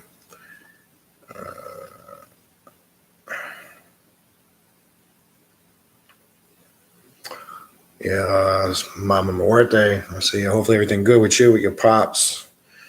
Yeah, they done left the hospital. Everything Okay. good. The work I put in, she says, lead me to you, big bro. Doors have opened since. Yeah, and I can see, change the system, Meyer.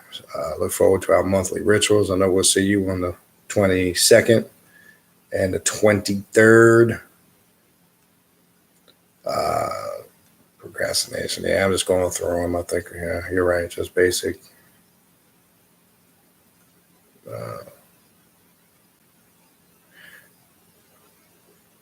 All right, Mandela Born, good to hear that. So you did the work that we talked about in your consultation. Gonna hit you soon. A lot has changed since ritual. All good. Thanks a lot. No, well, give yourself thanks too. I always say that when. Let me reiterate this. I appreciate that. But always give yourself credit first, because you had to carry out the work. I'm not saying you didn't, brother, but you had to carry the work out, and I'm glad to see you did that. Another brother from Philly contacted me. He's amped because he finished his work, and then we're gonna have a follow-up. And that's what gets me amped, when people actually do the work. Because when you do the work and then you get the results, you did it. So stop and say to yourself, you did it. And then when you tell me that you did it, it's a good feeling, because I say, damn, now you start to see you don't need to be initiated. Stop feeling like you need I'm speaking in general now, not to any of those individuals. We got to get out of this mentality that we feel this need to be initiated, a part of it, or any of these existing groups or clubs, because you don't. Okay. This path, again, we keep losing sight of that word, self-mastery. The word in there is self, people. It's such a greater feeling of accomplishment when you do it for yourself. I can't even put that into words. I felt like I was released, like I was in jail for years, when I finally came out of all these groups and organizations and spiritual systems that had, this chain of command over it. This is guru this is guru that, this is elder this, teacher this, master that. Fuck all that shit. You're the master. You understand? Ain't nobody my motherfucking master. Let me make that shit crystal clear. I won't follow anything or anybody, and none of us should. In the sense, I'm not talking about we can't commune, talk, and build. There's one thing from taking guidance from an elder and teacher, and then there's one thing following that person. So what I'm trying to say is we don't want to be followers. We want to be doers. And one thing that gets me sick to my stomach is groupies and people that want to follow. If you want to be a follower, go join a fucking group or something. Get your little groupie thing on. Not interested. And if you know me and you know me now, I only fuck with people that do work. Now, people that talk about work that they don't ever fucking do, I'm not interested in that. I ain't interested in, again, like I was talking earlier, portraying a certain image that you want to get across to everybody. I don't care about any of that shit. I passed that stage years ago. That shit is over. This right now, and as you get older, I'll tell you this, look, I'm 47. I don't even know my fucking age. 47 going on 48 in June, right? I just ain't got no time for it no more. What the shit I used to have tolerance to on some level just a few years ago, that shit's out the door now. I ain't got no tolerance for that no more. I ain't got the time for it. And as you get older, and I'm sure anybody that's climbing, the age ladder, your time is precious to you. I know mine is. I ain't got time to waste. Not because I feel like, that you're old and crusty and you can't do that. I don't say it because of that. I say it because you start to realize your time is important. So why would I waste my energy and time with other people's bullshit when I could utilize that personal time for my own personal growth and change? That's my whole point. You start to realize that as you get older. You understand? Did you say something? Facts. Oh, okay. I thought. But that's the key. Now, maybe when you're younger, you don't really view it like that 100%. And I get it. I was the same way when I was in my 20s and 30s. You look to be engaging on some levels. You want to try to dive in. And I remember back in the day looking for people to debate with. Now it's like, gives a fuck. Because now it's just like, how's that going to benefit me? Now, let me make this clear. If you come stupid, you're going to get your ass checked. But that's if you're the aggressor, I'm saying. I don't go looking for it no more. And that's why I just, you just block people out. But if your ass gets stupid, let me make this clear. I said it before in the past. I'm going to say it again. I'm not no punk. Don't get it twisted. I have no problem putting chin check in your ass and putting you in place if need be. Let me make that shit crystal clear. Because, we do get, you get the keyboard gangsters over, I like to say they hide behind the keyboards and their screen names, and they talk a little shit, So don't get it twisted. But I ain't going to waste my time with your ignorant shit. I just don't. Time is too precious for that shit, And that's one thing we talked about the other night. People always gripe not having enough of time to do things. So now ask yourself, if you're one of those people in those situations, do you really think you have excess time to be dealing with other people's bullshit? Hell to the no. I know I don't. My thing is, look. My own shit. Right. I'm trying to look. Yeah. If Father Sebastian wants to call it chasing that money as a tool or vehicle, I'm trying to get my tools and vehicles up. That's all I got to say. I ain't got no time for that nonsense. You know what I mean? One thing I ain't got no time. I don't care about your likes and your just. That's a motherfucker I can't even deal with. I feel that. Shut the fuck up. That's personal. Okay? That's great you feel like that. You're entitled to it, but don't get mad if other people ain't really agreeing with I this, I that. Anytime somebody constantly start off a sentence with that, they got personal shit they ain't dealing with. Because sometimes you just got to face the facts. It's not always just about you. You understand? It is, but it isn't, if you understand what I mean. It is in the sense your personal work is always about you, but it's not always about you in the sense where people may not be in accordance with what you're saying, and that's okay. Just like I know on this platform, there's no way I'd be a fool to think that everybody that listens and tunes in is in 100% agreement with everything I say. I'd be an idiot to think that. Okay? This is a platform to share information, not because, you should agree with everything I say. Now, it's great that most of you do because you have similar experiences. But I'm saying I know there's going to be those in between here and there that don't. So I'm not going to get mad if somebody doesn't, but as long as it's done with taste and respect. Because, occasionally, it's rare. You get the knucklehead that tries to come in and they get their feelings hurt and squashed. Your Ra Hotep nines and your Ahmed Mohammed Hotep and all that shit. Look, I'll eat that shit out. I ate dudes like that for breakfast, man. Come on. Please don't come at me with that shit. You're wasting your time and your energy. Go to side net of TV and go to all that bullshit to cater to your ego. This shit is about really dealing with your shit. All right, what else we got? Anyway. I know that was a lot. All right, so this is a good comment by Wacky J, and I like that Father Sebastian. I wanted to point this out. This is very important, and I'm glad that Wacky J. I mentioned it earlier, but I didn't get a chance. This was when I lost my train of thought earlier. He says, and I like the fact that Father Sebastian mentioned how he believes you should let children go their own path to get knowledge and experience, and not force them into any one path, say or per se being a vampire. That is so important. Let's touch on that real fast. I see this shit too And when he said that, it made me think of shit I've seen over the years in the conscious community, how, and it still goes on today, how these kids haven't even had time to develop their personality, and they dressing these motherfuckers in dashikis, and they don't really absorb it like that. And he did, and I'm glad he said that. Like if he had a kid and brought it into the world, he wouldn't say, "Oh, you're a vampire." Like he said, let them experience the day side stuff, the mundane world. They need to, because how can they differentiate and understand the difference between the two if you're not giving them the opportunity, the space, and the chance to experience it? Like, and it made me correlate to my older son. Yeah, my older son has been born into consciousness. My little guy now, that's what they know. But I still give them the space to express themselves. I never force it on them. I don't tell them it's mandatory. Unfortunately, I see that in a lot of conscious circles because they're Pan-African. And that's usually why the child, when he gets older, strays, because they never got the opportunity to experience anything. So as soon as they get of age, not all of them, but a lot of them are wild out because they never got a taste of freedom, right? So, they never been out in the world on any level to really experience it. Because my thing is, if you don't experience to a certain degree, how can you make the decision of differentiating between the two? You can't.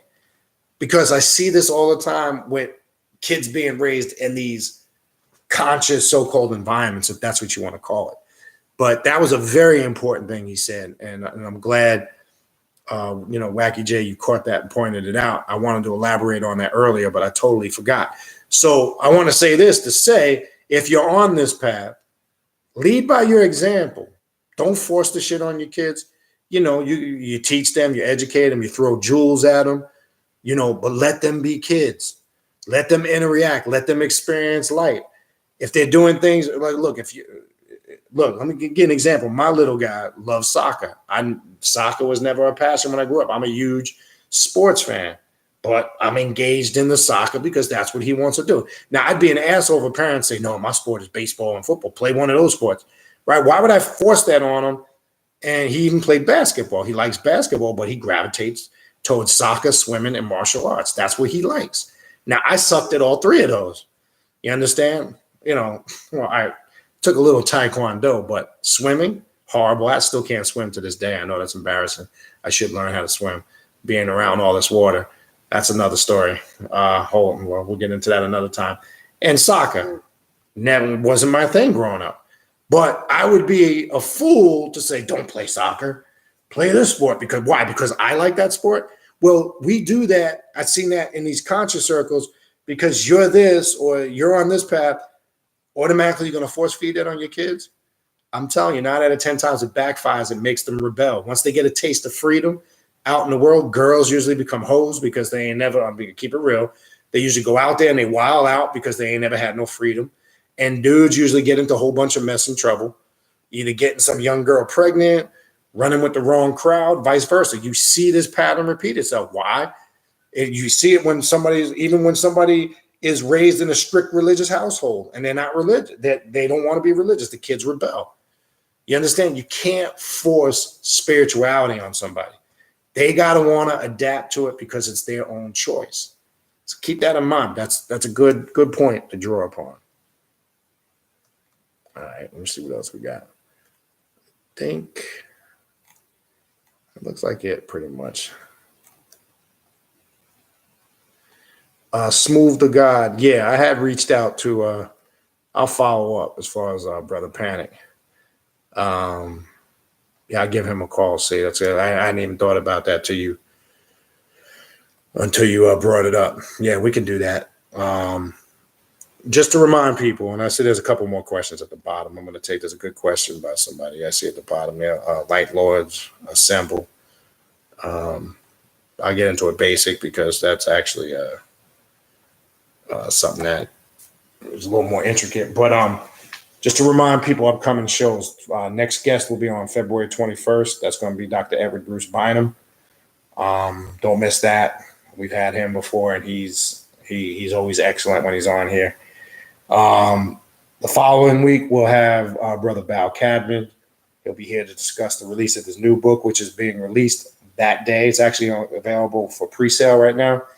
He actually sent me an electronic version of it. I'm in the midst of reading it, so I have material. He wants me to ask him some questions on that. Very interesting book. It deals with the aspect of Hebrew demons and spirits through that pantheon, if that's your interest. Because as you know, Brother Bal Cadman deals with a wide range of occult topics and spirituality. He's probably, to me, one of the most diverse people out there when it comes. I mean, he goes to that, to working with Saint Expedite, you name it. He's all over. I have a similar approach that he does. I really do. You see him working with Cali. He's working with Lilia, Saint Expedite, Hebrew demonology, the Goetia. I mean, he's all over the place, but in a good way. But there's some structure to his fluidity. So it'd be nice, to get him on the show and have him talk about that. All right. So let's see what else we got. All right, yeah, I see where Mandy left the hospital. Cool.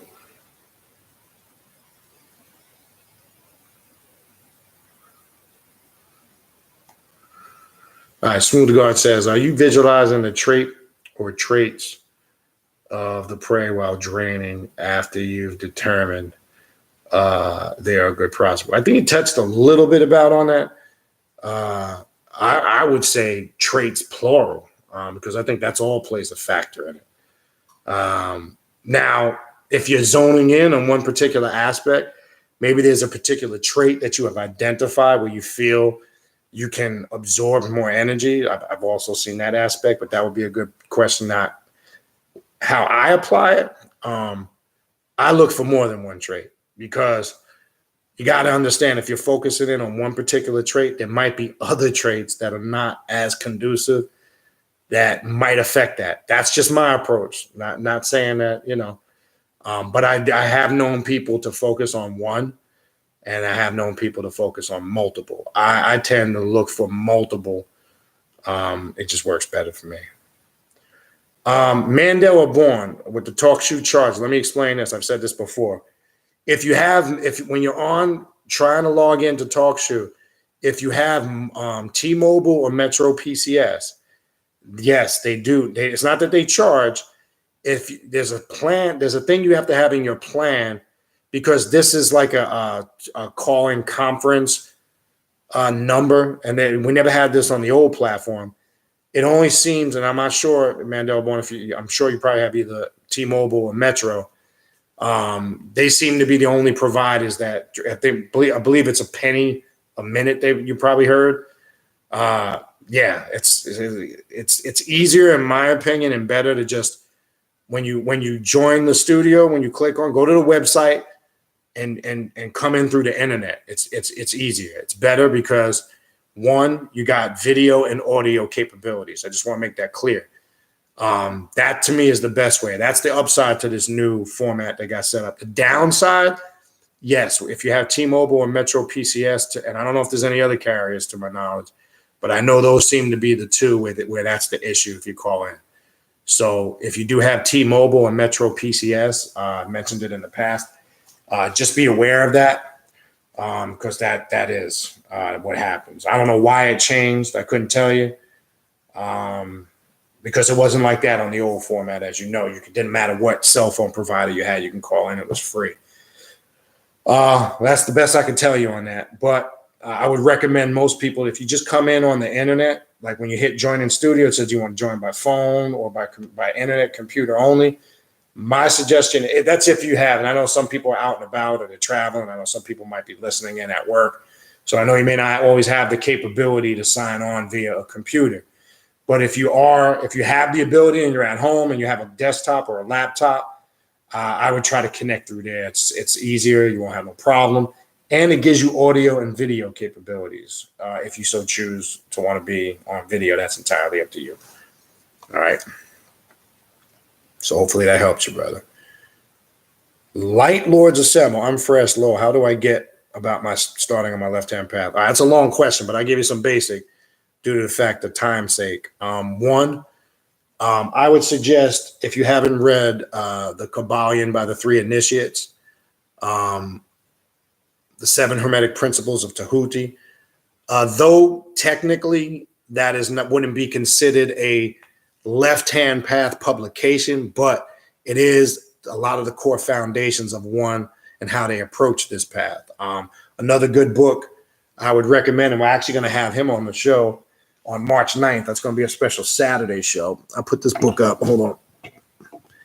It gives a Luciferian perspective of those Hermetic principles. I would read something like this too, Discovering the Divine. Get some of the basic stuff down pat would be my suggestion, just like anything else in life. You want to start with some of the core elements. I would start by really reading those 7 Hermetic principles. Another good book you can get if you're looking for left-hand path practices that kind of goes into a wide range, Second Pep by Michael W. Ford. It touches on various different aspects. Not really just a vampiric book, though it deals with Set Typhonian magic, but it covers a lot of the ancient Egyptian roots of left-hand path. I would start with those works there, but I would definitely start with those Hermetic principles because you're going to see that's a good foundation or a place to start. That would be my suggestion. The other thing you can do right here, shows are archived right here on the YouTube. You can go through, since you're on here, YouTube, subscribe to the channel. And again, if you are not subscribed to the channel, I would tell everybody subscribe, hit the notification bell too. After you subscribe, you'll get notifications every time I go live. But there's about 300 videos in the archive covering every topic. So when you get some time, my other suggestion would be just go through some of the videos, just scan through some of the videos. There's basic topics from the very simplest stuff to more intricate stuff. And I'm sure you'll be able, and in the videos too, I mentioned a lot of different books and references that you can go refer to. So I think that would help you as far as starting. You'll see a lot of books mentioned over the years in the videos. So I'm sure you'll be able to gather a whole library. So that's the best thing I could tell you. That would be a good place to start. Quintus Ferguson says, so essentially beings like the Hat Man or energy vampires or vampires. Yeah, I mean, I guess you can, if you can perceive it like that. I would, if you want to categorize it like that, yeah.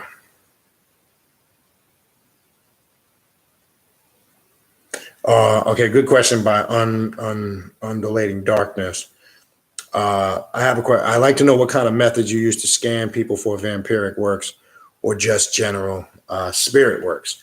Well, I'll refer to something Father Sebastian said. Like he said, the life force is energy in general. That's why I had asked the question, does he use a method where he's selective in his approach? And again, in my opinion, I think you would really want to study, your target if it's not consensual. I think you need to be very diligent in your preparation and how you would scan them. I think that comes with a lot of training and discipline. That's not something you can just read a book. It talks about it. I think with constant meditation, discipline, getting a lot of internal things right, like your diet and your exercise, things that sharpen your spiritual senses. Visualization is key. There are rituals you can do where you can send out and as you describe it in your question, use that scanning ability, but you have to obviously sharpen a lot of personal things first. A lot of those higher senses are not going to be opened if you got a lot of bullshit that you haven't addressed with yourself. Such as a lot of the things that we were talking about earlier, if you were on earlier.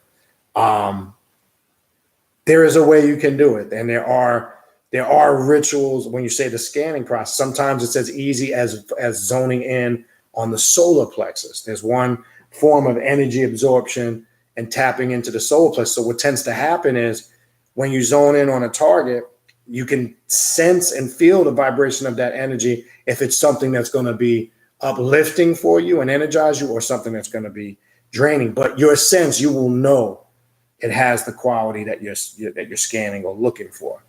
I believe, what book is that? I believe Sekima Pep might get into that a little bit. Go into the Sanguinomicon. I know he gets into it in Father Sebastian's book. Yeah, I would look there. So it's something that comes with training and discipline. You're not gonna be able to just read a technique in the book and then boom, just go apply it. I'm sure you know that. But that's the approach that I would take. So hopefully that helps. All right. Okay, what else we got?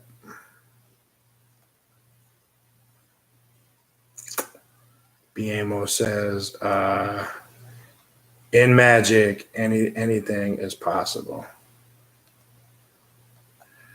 All right, let's I don't know who this fool is, but this is what we do to fools like that.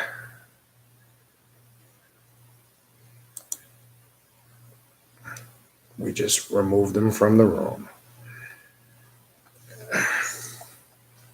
All right, so what else we got?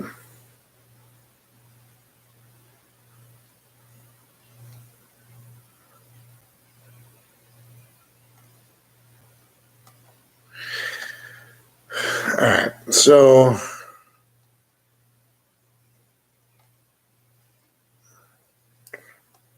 yeah, and another good comment by Waggy J. Build a basic foundation. See, in my opinion, we lose sight of the basic stuff. And we think it's not important anymore. We just think, and a lot of us are under the illusion that we got it all mastered and figured out. And sometimes you learn a hard lesson in life, you don't. All right. Yeah.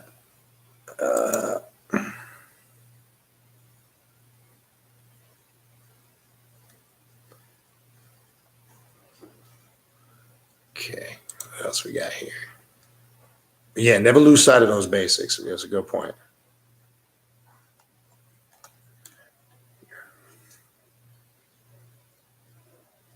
And here's another good comment by Wacky J, and the comment that speaks for itself. The more educated I've become on Lucifer, Satan, black magic, the occult, spirituality, the more indoctrinated mind control is being destroyed. A vampire now heart, and that's the purpose. That's the change. That's the growth. If you're not seeing that, people, look, I'm just going to keep it real with you. You got to really question what you're doing. If you're doing and you're the same way, nothing is changing, something's not right. So whatever it is you need to do, you need to look at your approach and change it. Oh, Mandela born, you got T-Mobile. Okay, so that explains why you're having a problem. Yeah, I got Metro. So I remember first coming in on the platform, I tried to call in on my phone, the same thing. And then when I saw that they had the just signing in on the internet capabilities and it gives you audio and video, it's a lot better. But again, as I said earlier, I know that could be a problem if you're out and about traveling or you're on the go.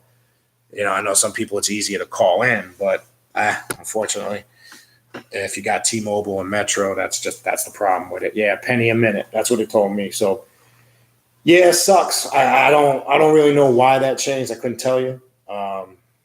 When they changed over to this new platform with this new look on the website, and the numbers changed, if you remember the old number. So maybe it's with the provider that they're using for all their calls. It's a different product. I don't know. It's the best thing I could tell you. This is a really good question, actually by Ariel Coffin. What are your thoughts on atheism and magic practice? Are the two contradictory or similar mindsets? They could be both, and let me explain. First of all, I always say when that word atheism comes up, we got to understand the etymology and the root of words. All right. The word atheism, right, is a Greek word, as we know. It comes from the word atheist, and it has root in the English word we know as theory, right? It's also the Greek word that they use in the Bible for God all throughout the New Testament, the word theos, right? So when you're saying an atheist, you're basically saying you have a theory. And in this case, it would be a theory on the existence or non-existence of God. Now, I know in certain circles, and I can only tell you from my experience and what I've seen, I know in certain circles there are people who consider themselves atheist as far as their approach on the existence of God and a creator. and consider themselves magicians. I've seen it blended in certain circles together, and in the sense that it's just a theory. And what I mean by that, some can take the agnostic or Gnostic approach. Most take that agnostic approach where they believe that they are the center of everything. And that's a practice on this path where we believe that everything is internal.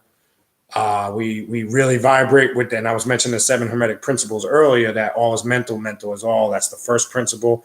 The universe is mental, and all things has its point of origin in the mind. So the concept, and I mean, not so much if you consider yourself, in this group of people that call themselves atheists, but the concept of it, yes, has been interwoven in certain magical circles. And in my opinion, I don't think it's contradictory. I just think it's a certain approach that different people use. Now, some other people that may say that they're atheists, for an example, of like a hardcore atheist, may not understand how magical practices work. Now, if they're looking at lighter forms of magic where you're invoking, let's say Wicca, nature-based deities and things of that nature, they might look at that as a belief the way a religious person would look at it. So I don't mean it in that sense, but there are some people that take an atheistic approach to the concept of God, meaning they accept the fact there is no spook God that resides somewhere in the sky. So they're atheist in that sense, but they consider themselves black magicians, and they consider themselves as the sole controller and ruler of their universe. So I don't, in my opinion, again, I'm sure not everybody's going to agree with that.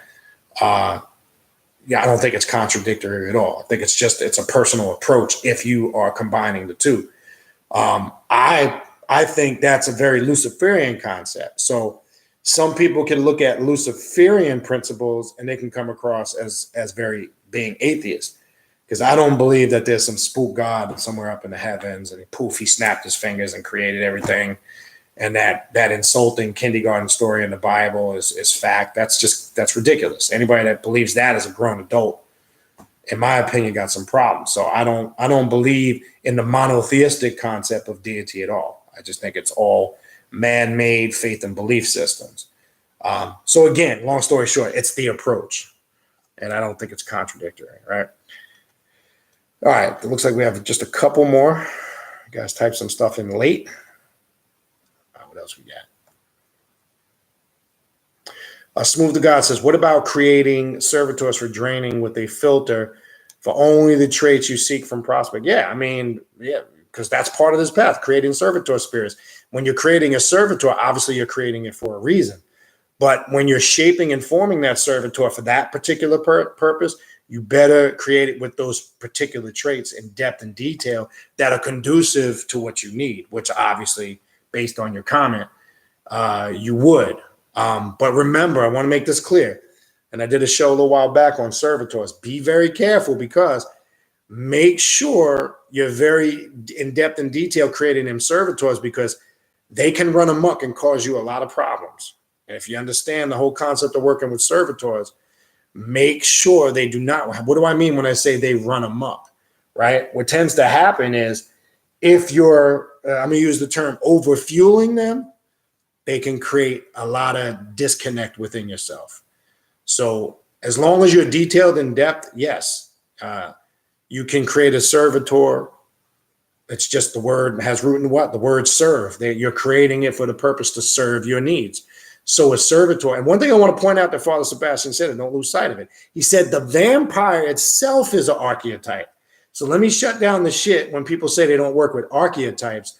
Anybody that says that on this path doesn't know what an archetype is, because when they're saying that, they're thinking that an archetype is just a deity, like an Egyptian deity, or, even if you're a vampire and you're working with the vampire goddesses, such as Kali, etc., you're working with the archetype. But it goes even deeper than that, because what did he say? The vampire itself is an archetype, meaning the whole entire thing. And people identify it or identify with it because of what that archetype represents. Further confirming and proving that an archetype can be a whole spiritual system, a path. It can be a specific methodology. It could be a deity. We got to understand what are archetypes. And I made that crystal clear in a bunch of videos, okay? Don't get out of your mind that an archetype is just a deity, what we know as deity in different paths, like the Orishi or the Natiru or the Sumerian gods. That's not only what an archetype is. If you think that, again, it goes back to what I was saying earlier. We got a lot of readers, but we don't got people that study and learn and apply the information. Remember, he said that, and he made it clear. The vampire itself is an archetype as a whole. So how could you be on this path and say you don't work with archetypes? Then you don't understand what magic is. You're constantly working with archetypes. All these different paths that are, when we say left-hand path, path to self-mastery, and then we categorize them by saying vampirism, Luciferianism, this or that, that is an archetype. Okay? Make that clear. If you don't understand that, then you don't know what an archetype is. Okay? That's just fragments of what the left-hand or archetypes of this path. That's it. It's that simple. What else we got? Yeah, and then Wacky J put a link to Richard K. Page's book. And I would encourage you people to get he's got 4 or 5 books out. Get his books and have your questions ready, man. Look, I keep saying when we're bringing these authors on, this is, you guys read all these books. That's why I want to do this. I want you guys to ask the questions. You're reading the book. Ask them the questions in about, look, where'd you get this from? Or what's your take on this? How did you come up with that? That's going to help you in your study and your approach. Same thing like, when Father Sebastian comes back on now, go back over the material and have your questions ready. So when he comes back on, bam, you have stuff because this is going to help you in your journey. And again, my approach and thinking is this: let's get the people on here that write a lot of the books that we study and read on this path that makes sense, so we can pick their brains rather than us trying to just make assumptions, because there's some things I think Father Sebastian made clear tonight that we probably weren't aware of. I'm sure. All right. What else we got? Yeah, on undulating darkness. Yes, that's exactly what I was saying. Feeling and perception, which comes with all those disciplinary tools.